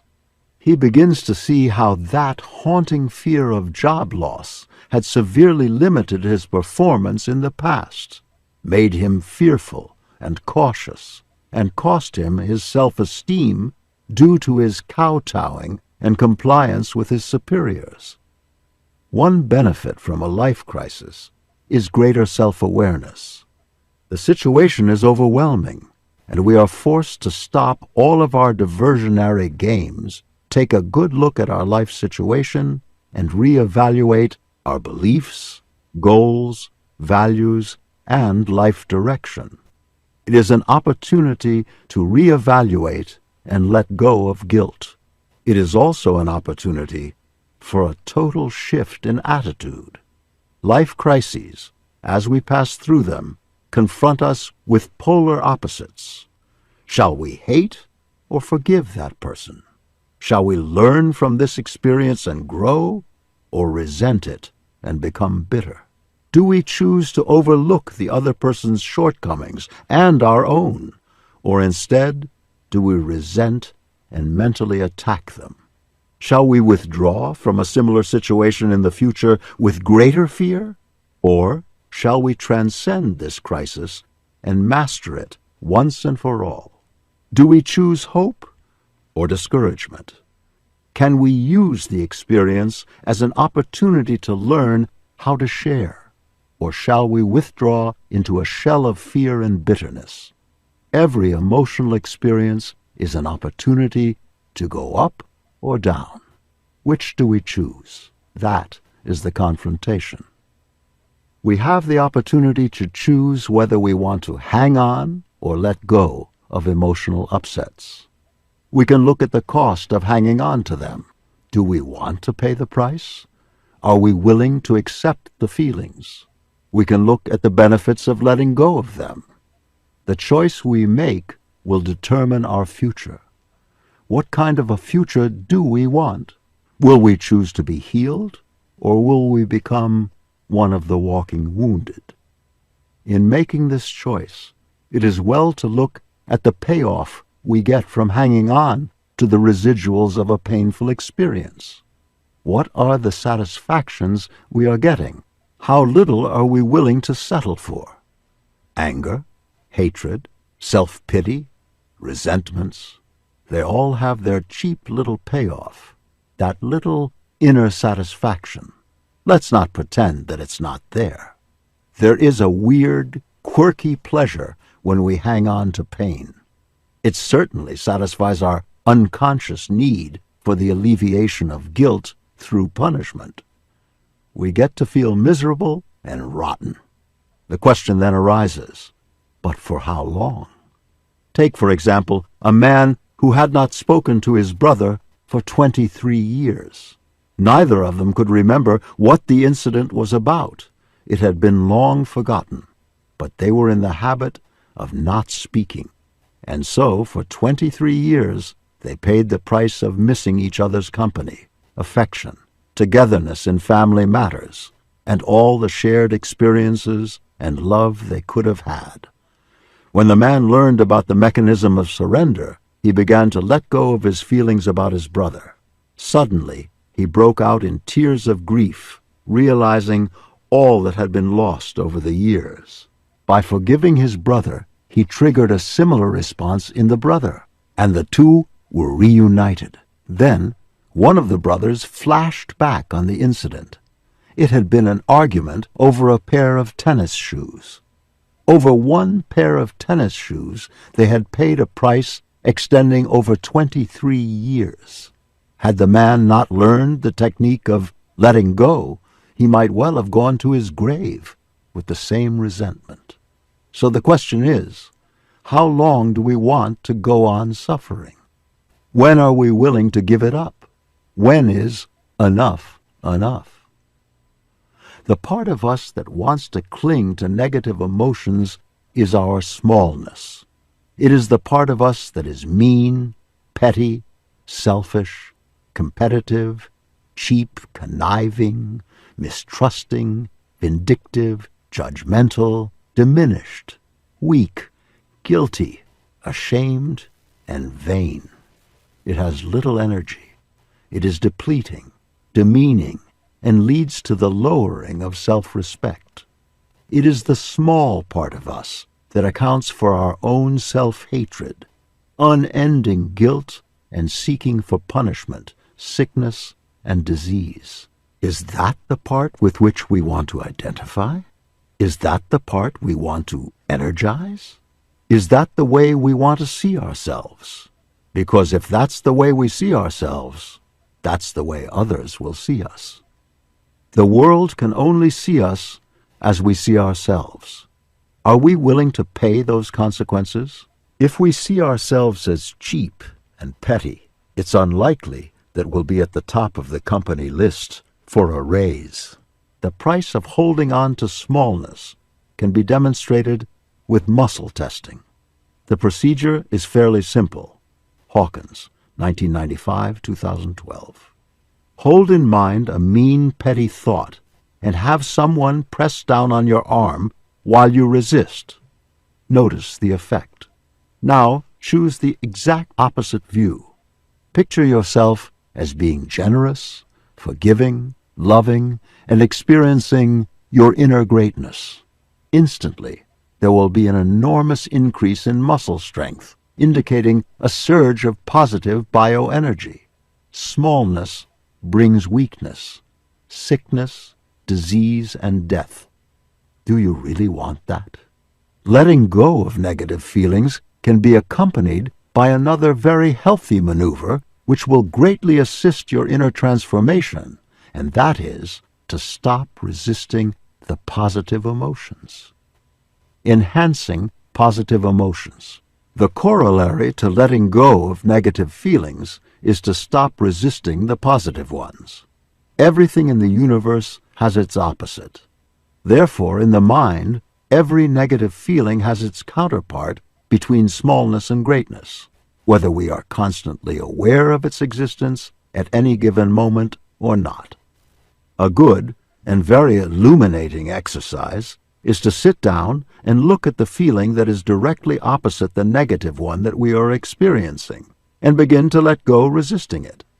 Let's say, for instance, that a friend's birthday is coming up, and we are feeling resentful and stingy. Therefore, We just can't seem to get out to shop for a present, and the day is getting closer.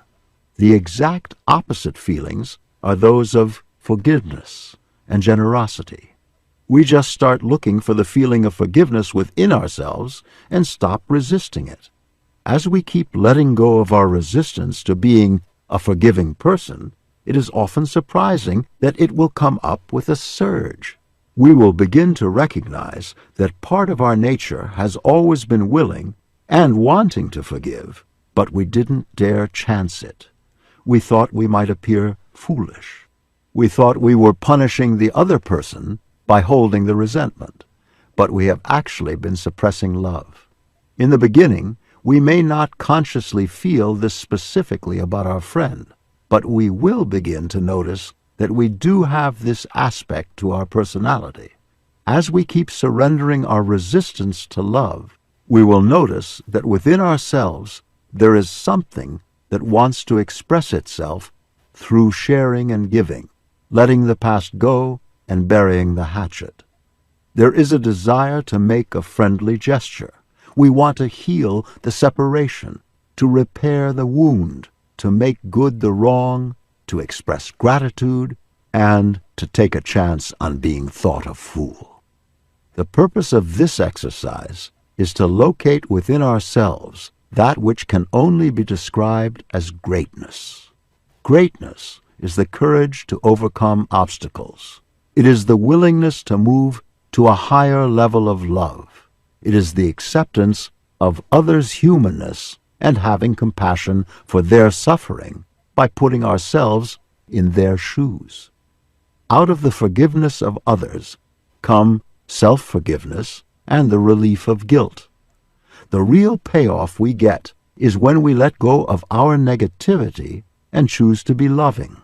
We are the ones who benefit. We are the ones who gain from the real payoff.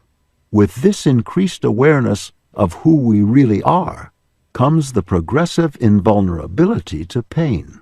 Once we compassionately accept our own humanness and that of others, we are no longer subject to humiliation, for true humility is a part of greatness. Out of the recognition of who we really are comes the desire to seek that which is uplifting. Out of it arises a new meaning and context for life. When that inner emptiness, due to lack of self-worth, is replaced by true self-love, self-respect, and esteem, we no longer have to seek it in the world, for that source of happiness is within ourselves. It dawns on us that it cannot be supplied by the world anyway. No amount of riches can compensate for an inner feeling of poverty. We all know of the many multimillionaires who try to compensate for their inner sense of hollowness and lack of inner worth. Once we have contacted this inner self, this inner greatness, this inner completion, contentment, and true sense of happiness, we have transcended the world. The world is now a place to enjoy, and we are no longer run by it. We are no longer at the effect of it. When we utilize these techniques of relinquishing the negative and surrendering resistance to the positive, sooner or later we come into a sudden, comprehensive awareness of our true dimension. Once this has been experienced, it will never be forgotten. The world will never intimidate us again as it once did. There may be continued compliance with the ways of the world out of sheer habit, but the inner drivenness, the inner vulnerability, and the inner doubt is now gone. Outwardly, the behavior may appear the same, but inwardly, the causes for it are now totally different. The end result of the conscious handling of emotions is invulnerability and imperturbability. Our inner nature is now bulletproof. We are able to go through life with balance and grace. Chapter 4. Apathy and Depression. Apathy is the belief, I can't. It is the feeling that we cannot do anything about our situation and no one else can help. It is hopelessness and helplessness. It is associated with such thoughts as, who cares? What's the use? It's boring. Why bother? I can't win anyway. This is the role exhibited by Eeyore, the glum character in Winnie the Pooh cartoons who says, oh well, won't do any good anyway. Discouragement, defeat, impossible, too hard, all alone, give up, isolated, estranged, withdrawn, cut off, desolate, depressed, depleted, unfulfilling, pessimistic, careless, humorless, meaningless, absurd, pointless, helpless, failure, too tired, despair, confused, forgetful, fatalistic, too late, too old, too young, mechanical, doomed, negative, forlorn, useless, lost, senseless, bleak, blasé. The biologic purpose of apathy is to summon aid, but part of the feeling is that no help is possible. Much of the world's population is functioning on the level of apathy. For them, there is no hope that they will be able to meet their basic needs, nor will help be forthcoming from elsewhere.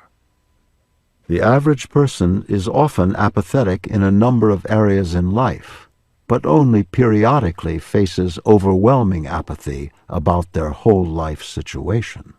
Apathy indicates a lack of life energy and is close to death. This was observed during the World War II Blitz of London. Infants were removed to nurseries and remote, safe sections of England where their physical, nutritional, and medical needs were well attended. However, the infants developed apathy and began to fail. They lost their appetites, and the death rate was high. It was discovered that apathy resulted from a lack of nurturing and emotional closeness to a mothering figure. It was an emotional state and not a physical one. Without love and affection, they lost the will to live. In our country, we see depressed economic areas where an entire local population goes into apathy. When people from such areas appear on the television news, it is often with such comments as, when the welfare check runs out, I guess we just face starvation. There's no hope for us. Feelings of apathy about the letting go technique itself may appear as resistances. These may take the form of attitudes and thoughts such as, it won't work anyway. What's the difference? I'm not ready for this yet. I can't feel. I'm too busy. I'm tired of letting go. I'm too overwhelmed. I forgot. I'm too depressed. I'm too sleepy. The way out of apathy is to remind ourselves of our intention, which is to get higher and freer, to become more effective and happy, and to let go of the resistance to the technique itself. I can't versus I won't. Another way out of apathy is to look at the payoff we are getting out of the apathetic attitudes.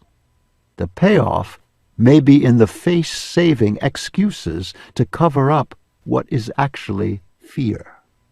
Since in reality, we are very capable beings, most I can'ts are really I won'ts. Behind the I can'ts, or the I won'ts, is frequently a fear. Then, when we look at the truth of what is behind the feeling, we have already moved up the scale from apathy to fear. Fear is a higher energy state than apathy. Fear at least begins to motivate us into action, and in that action, we can again surrender fear and move up to anger, or pride, or courage. all of which are higher states than apathy. Let's take a typical human problem and trace how the mechanism of surrender works to free us from an inhibition. Public speaking is one of the most common inhibitions. On the level of apathy in this arena, we say, "Oh, I can't possibly speak in public. It is way too overwhelming. Nobody will want to hear me anyway. I don't have anything worth saying." If we remind ourselves of our intention, we will see that the apathy is merely covering up fear. Now, the thought of speaking in public is frightening, not hopeless. This brings about a certain clarity. The facts are not that we can't, but merely that we are afraid.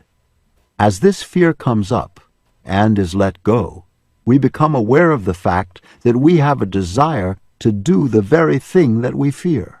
Now, when looking at the desire, which is blocked by fear and perhaps compounded by some grief over lost opportunities in the past, anger arises. At this point, we have already moved from apathy to grief to desire and up to anger. In anger, there is much more energy and capacity for action. Anger often takes the form of resentment, such as resentment that we agreed to the public speaking and now feel obligated to do it. There is also anger about our fear, which has blocked accomplishment in the past, and the anger leads to a decision to do something about it. This decision might take the form of a public speaking course. When we sign up for a public speaking course, we have already moved up to the energy of pride in that we have finally taken the bull by the horns and are doing something about it. On the way to the speaking course, again, more fear will arise. As this is constantly acknowledged and surrendered, we become aware that we have courage in our capacity at least to face our fears and take action to overcome them. The level of courage has a lot of energy. That energy takes the form of letting go of residual fear, anger, and desire, so that in the middle of the speaking class, we suddenly experience acceptance. With acceptance, there is the freedom from resistance, which had taken the form previously of fear, apathy, and anger. Now we begin to experience pleasure. There is the self-confidence of acceptance. I can do it. On the level of acceptance, there is greater awareness of others, so that in the speaking class, we become aware of the pain, suffering, and embarrassment of others in the class and begin to be concerned about them. With the emergence of this compassion towards others, there is a loss of self-consciousness. With the emergence of selflessness come moments of peace.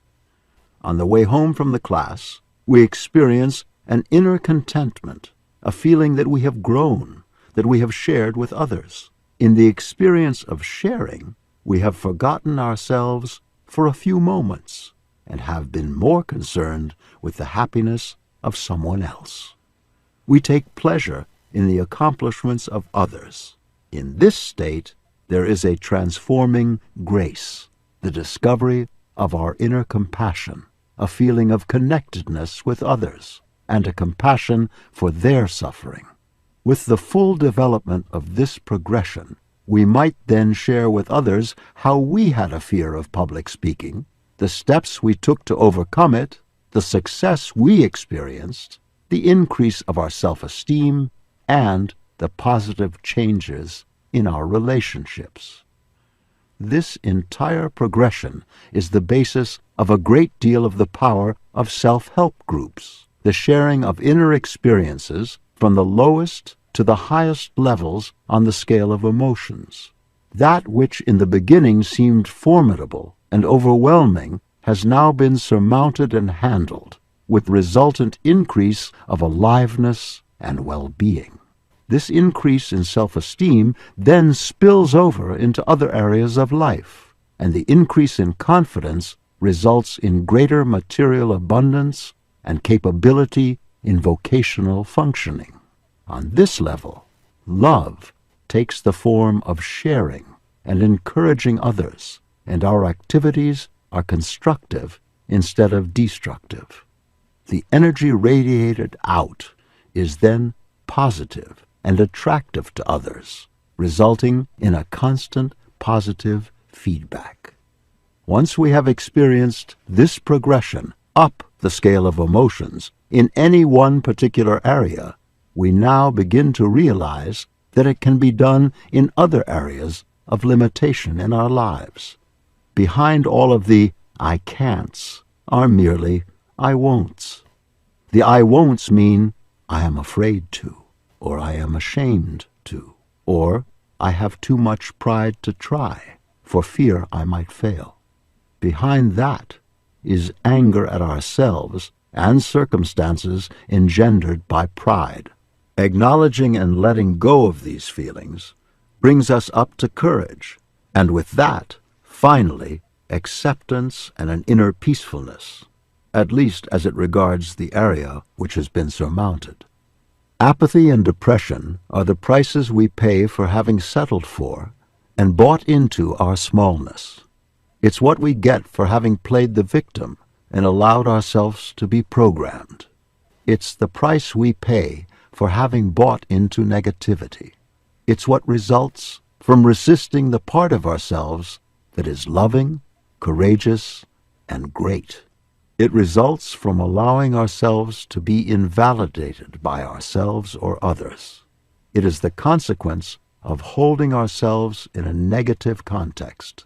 In reality, it is only a definition of ourselves that we have unwittingly allowed to happen. The way out is to become more conscious. What does it mean to become more conscious? To begin with, becoming more conscious means to start looking for the truth for ourselves, instead of blindly allowing ourselves to be programmed, whether from without or by an inner voice within the mind which seeks to diminish and invalidate, focusing on all that is weak and helpless. To get out of it, we have to accept the responsibility that we have bought into the negativity and have been willing to believe it. The way out of this, then, is to start questioning everything. There are many models of the mind.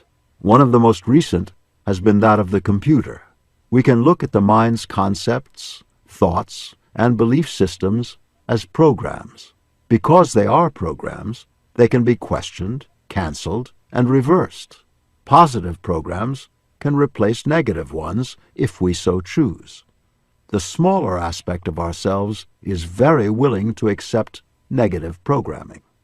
If we look at the source of our thoughts, begin to identify their origins, and stop the vanity of labeling them as mine, and therefore sacrosanct, we notice that thoughts can be looked at objectively. We see that their origins were often the early childhood training from parents, family, and teachers, as well as dribbles and drabbles of information we picked up from playmates, newspapers, movies, television, radio, church, novels, and the automatic input from our senses. All of this went on unwittingly, without our having exercised any conscious choice. Not only that, but out of our unconsciousness, ignorance, innocence, and naivete, plus the nature of the mind itself, we ended up as the composite of all the negative garbage prevalent in the world. Furthermore, we concluded that it applied to us personally. As we become more aware, we begin to realize that we have a choice. We can stop giving authority to all the mind's thoughts, begin to question them, and find out if there is really any truth in them for ourselves. The feeling state of apathy is associated with the belief, I can't. The mind doesn't like to hear it, but in reality, most I can'ts are I won'ts. The reason the mind doesn't want to hear this is because I can't is a cover-up for other feelings.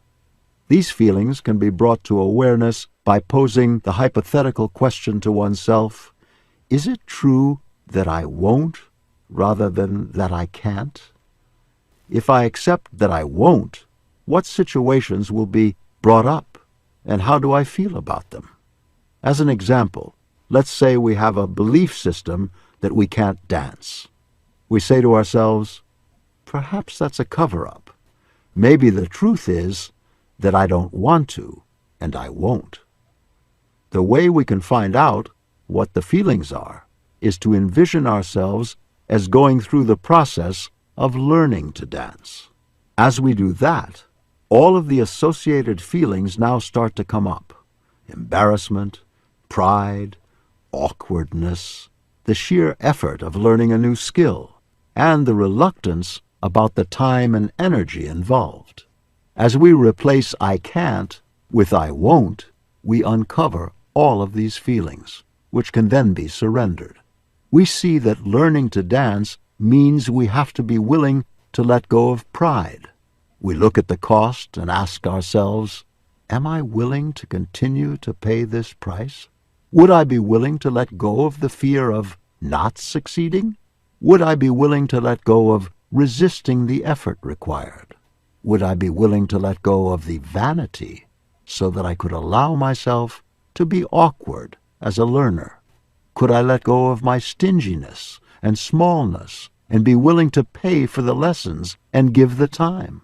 As all of the associated feelings are surrendered, it becomes very clear that the real reason is unwillingness, not incapacity. It must be remembered that we are free to acknowledge and surrender our feelings, and we are free not to surrender. As we examine our I can'ts and find out that they are really I won'ts, it doesn't mean that we have to let go of the negative feelings that result in the I won'ts. We are perfectly free to refuse to let go. We are free to hang on to negativity as long as we want. There is no law that says we have to give it up. We are free agents.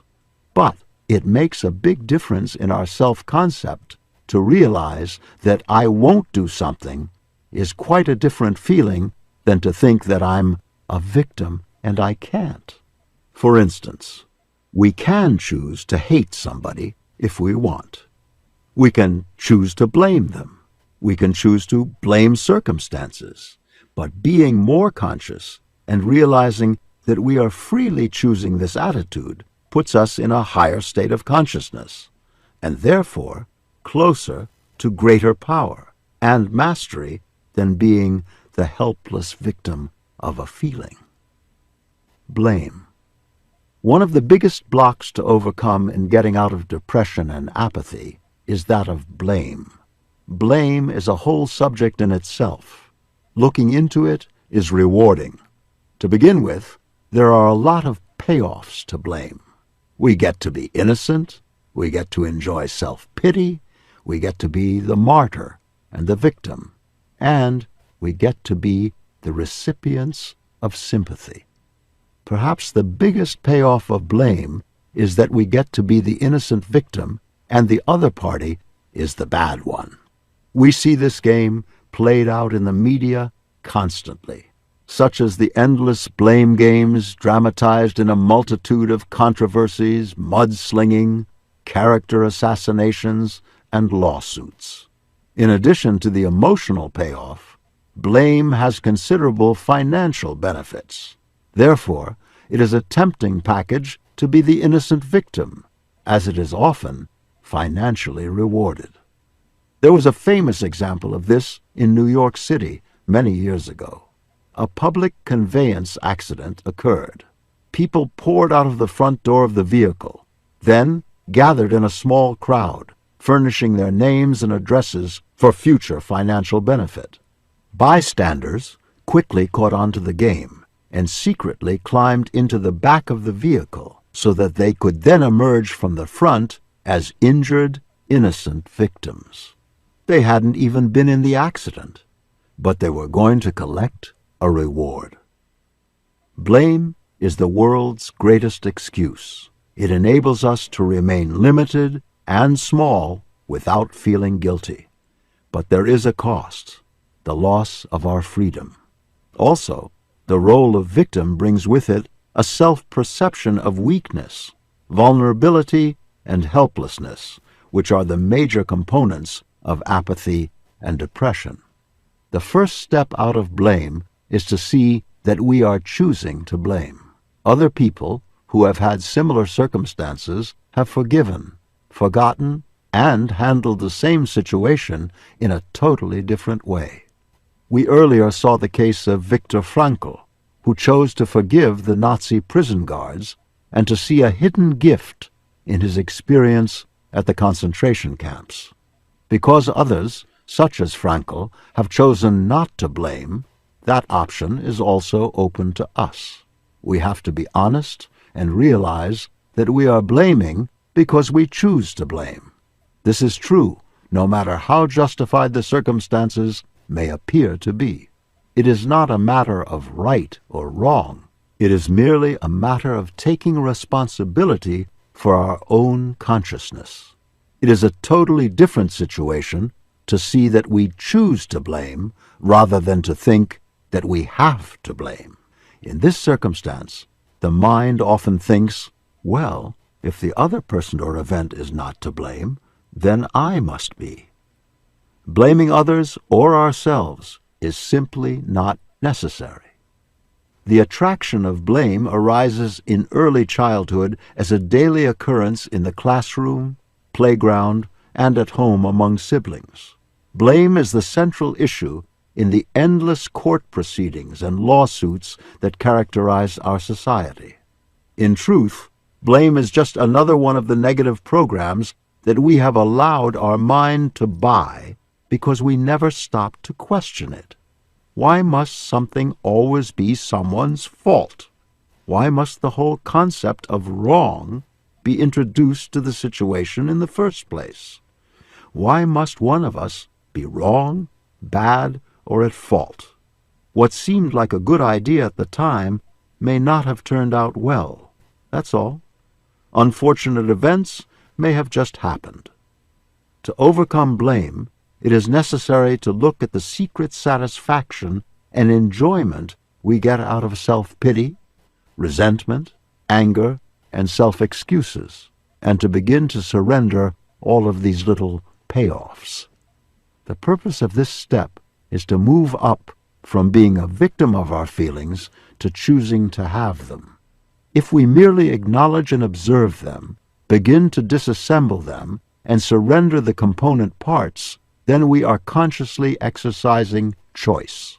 In this way, we make a major move out of the morass of helplessness. It is helpful in overcoming resistance and taking responsibility for our negative programs and feelings to see that they come from the small aspect of ourselves. It is the very nature of the smallest part of ourselves to think negatively. So there's an unconscious tendency to agree readily to its limited viewpoint. But that is not the whole of our beingness. For outside and beyond the smaller self is our greater self. We may not be conscious of our inner greatness. We may not be experiencing it, but it is there. If we let go of our resistance to it, we can begin to experience it.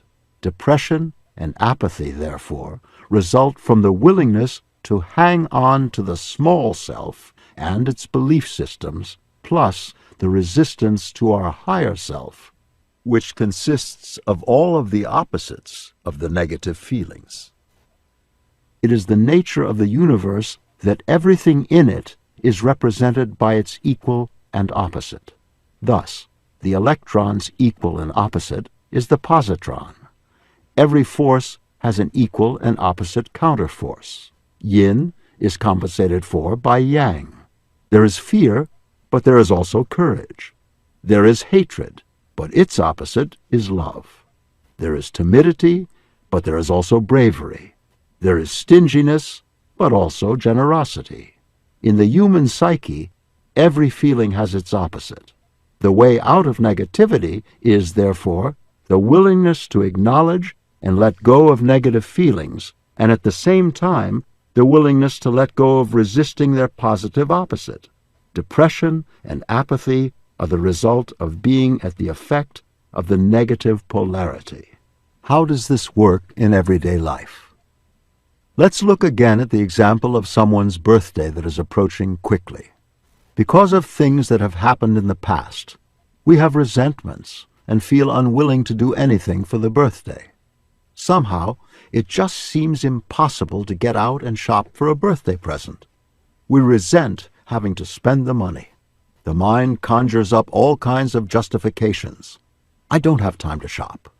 I can't forget how mean she was. She should apologize to me first.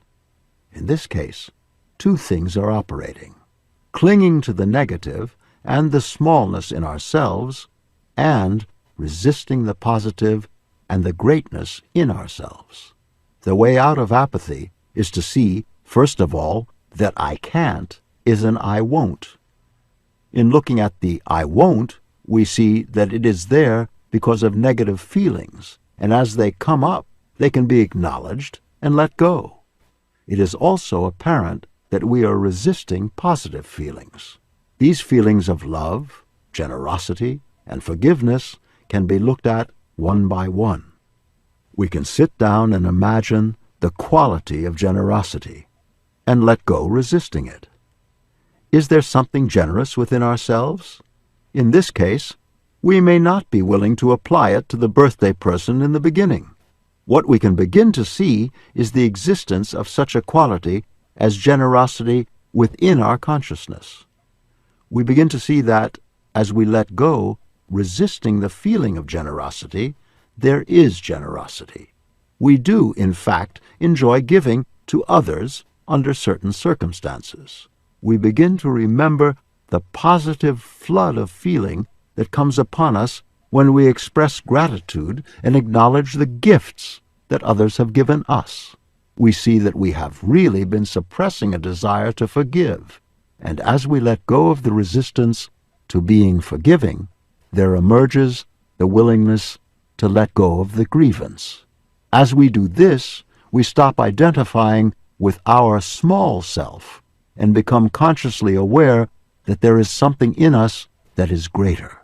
It is always there, but hidden from view. This process is applicable in all negative situations.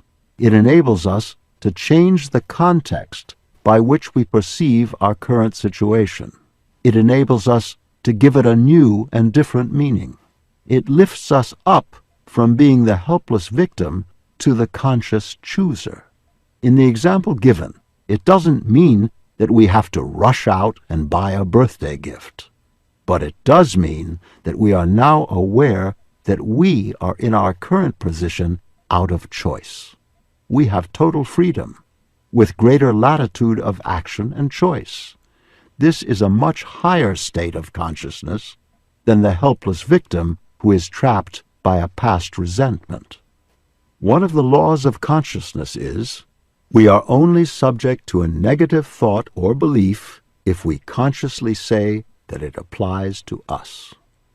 We are free to choose not to buy into a negative belief system. How does this work in everyday life? Let's take a common example. The newspapers report unemployment is at a record high. The television news commentator states no jobs are available. At this point, we are free to refuse to buy into the negative thought form. We can say instead, unemployment does not apply to me. By refusing to accept the negative belief, it now has no hold over our own life. Examples from personal experience reveal that during periods of high unemployment, such as after World War II, there was no problem getting a job. As a matter of fact, one could have 2 or even 3 jobs at the same time: dishwasher, waiter, bellhop, cab driver, bartender, factory worker, greenhouse worker, and window washer. This was the consequence of a belief system that said, unemployment applies to others, but not to me, and where there's a will, there's a way. There was also a willingness to relinquish pride in return for employment. Another example is that of belief systems having to do with epidemic diseases. A few years ago, 14 acquaintances were observed closely during an epidemic of flu. Of the 14 people, 8 came down with the flu, but 6 did not. What is important here is not that 8 people came down with the flu, but that 6 did not. In any epidemic, there are people who do not catch it. Even during the depths of the Depression, there were still people who became wealthy and even millionaires. The thought of poverty was catching in those days, but somehow those people did not buy into it. Therefore, it did not apply to them. For negativity to apply to our life, we must first subscribe to it, and secondly, give it the energy of belief. If we have the power to make negativity manifest in our life, obviously, our mind also has the power to make its converse come true. Choosing the positive. One surprising effect of the willingness to let go of our inner negativity is the discovery that the polar opposite of the negative feelings exists. There is an inner reality that we can term our inner greatness, or higher self. It has much more power than the inner negativity. In return for letting go of the payoffs that we were getting from the negative position, we are now surprised by the positive payoffs that stem from the power of our positive feelings. For example, when we let go of blame, we experience forgiveness. Our higher self, which we might say is the composite of our higher feelings, has almost unlimited capabilities. It can create employment opportunities. It can create situations for the healing of relationships. It has the power to create the opportunity for loving relationships, financial opportunities, and physical healing. As we stop giving authority and energy to all of the negative programs that stem from our own thinking, we stop giving away our power to others and begin to own it back again. This results in a rise of self-esteem, the return of creativity, and the opening of a positive vision of the future that replaces fearfulness. We can experiment with someone with whom we have a poor relationship due to our holding of resentments. We can sit down and say to ourselves that this will merely be an experiment. The purpose for this, we tell ourselves, is strictly to learn. That is, we want to become familiar with the laws of consciousness and to watch the phenomena that occur. We acknowledge the payoffs we have been getting from our negative feelings. We surrender each component and, at the same time, let go resisting that within us which would be willing to heal the relationship.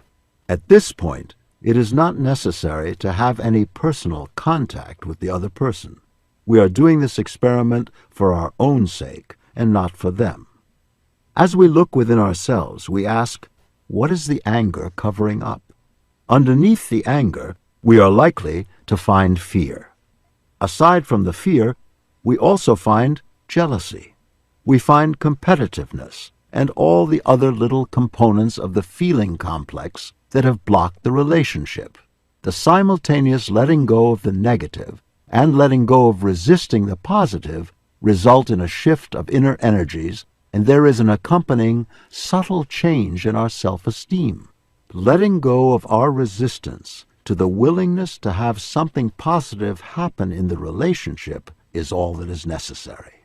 We can then just sit back and watch what occurs. In this experiment, we are not interested in whether or not the other person gets it. We are only interested that we get it. We are only interested in moving our own position in the matter, and then we just watch what happens. A very rewarding experience usually ensues, which will take different forms depending on the circumstances. Another cause for apathy is the residual of a previously experienced traumatic overwhelm, which has not been resolved. The mind projects onto the future with the expectation that the past will be repeated. When we discover this unconscious dynamic, We can choose to look again at the emotional complex, disassemble it into its component parts, let go of the negative aspects, and let go of our resistance to the positive ones. As we do this, our perspective of the future changes. We can forgive ourselves that at the time of the previous emotional overwhelm, we simply didn't know how to handle it. There were a lot of residuals that left us emotionally disabled at that time. But because in the unconscious mind there is no such thing as time, we can choose at any time in the present to heal the past event. As we go through our own emotional healing for our own sake, that past event now begins to take on a different meaning. Our higher self begins to create a new context for it. We can see the hidden gift. We can end up acknowledging with gratitude that it gave us a new opportunity to learn, to grow, and to acquire wisdom. One of the most common areas in which we see this emotional crippling is after divorce. All too often, it is followed by bitterness and the impaired capacity to create a new, loving relationship. The unwillingness to let go of the blame continues the emotional crippling, which can go on for years or even a lifetime. When we come upon bitterness, what we have really discovered is an unhealed area in our own emotional makeup, and the effort that we put into healing it will bring enormous rewards. In any situation which involves suffering, we have to ask ourselves, how long am I willing to pay the cost? What were the karmic propensities to begin with? How much blame is enough? Is there a time to call an end to it? How long will I hang on to it? How much sacrifice am I willing to pay to the other person for their wrongs, real or imaginary? How much guilt is enough? How much self-punishment is enough? When will I give up the secret pleasure of the self-punishment? When does the sentence come to an end? When we really examine it, we will always find that we have been punishing ourselves for ignorance, naivete, innocence, and lack of inner education. We can ask ourselves, when was I ever trained in the techniques of emotional self-healing? When I went to school, did they teach me courses on consciousness? Did anybody ever tell me that I had the freedom to choose what went into my mind? Was I ever taught that I could refuse all of the negative programming? Did anybody ever tell me the laws of consciousness? If not, why beat ourselves up about having innocently believed certain things? Why not stop beating ourselves up right now? We all did what we thought was best in the moment. It seemed like a good idea at the time, is what we can say about our past actions and those of others. We've all been unwittingly programmed without our conscious assent. Out of our confusion, ignorance, and naivete, we bought into the negative programs. We let them run us. But now we can choose to stop. We can choose a different direction. We can choose to become more aware, more conscious, more responsible, and more discerning. We can refuse to sit there like a blank tape recorder taking in every program the world hands us. The world is only too willing to exploit our naivete and play upon our smallness with all of its vanities and fears. When we become aware of how we were manipulated, exploited, and taken in, anger is going to come up. Be ready to handle it. It's okay to be angry. It's better to be angry than apathetic by a long shot. In anger, we have a lot of energy. We can do something about it. We can take action. We can change our mind. We can reverse direction. Then, it's easy to jump from anger to courage. On the level of courage, we can see it, examine it, and observe how it all happens. We begin to see that our smallness was a bill of goods that we bought. In that investigation, we will stumble upon our own inner innocence. When we rediscover it, we can let go of a lot of guilt. When the guilt goes, necessity for self-punishment goes with it, and that lifts us right out of apathy and depression. We can choose to revalidate ourselves, our value, and our worth. And we can see how others were programmed just as we were.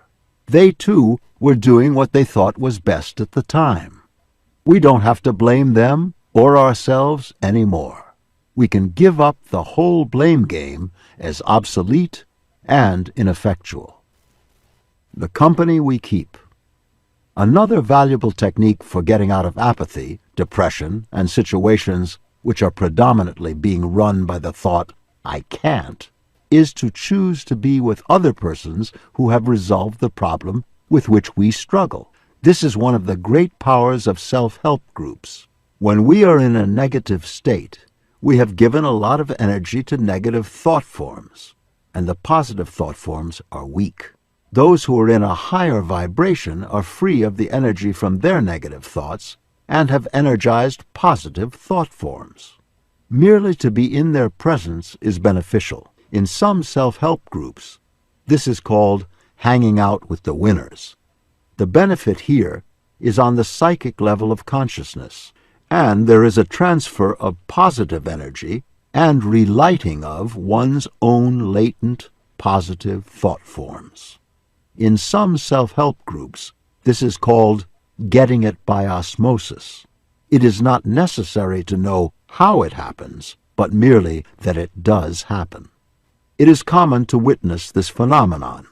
For instance, in our society, most people have been trained to be logical and left-brained in their orientation. However, some people from birth are right-brain oriented. Such right-brain persons are characterized by greater powers of intuition, creativity, telepathic communication, and awareness of thought forms and energy vibrations. Frequently included among these capabilities is the capacity to see the bioenergy field around the human body called the aura. When in the presence of people with this capacity, it becomes possible to share that capacity. This was true even as a skeptical, logical, left-brain male scientist who was in the company of people with a capacity to see auras.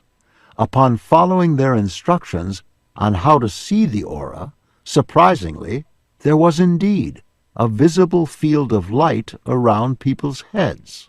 In particular, the aura around one man seemed to be almost like ectoplasm, hung predominantly over his left ear. On the right side of the head, however, there was practically nothing to be seen.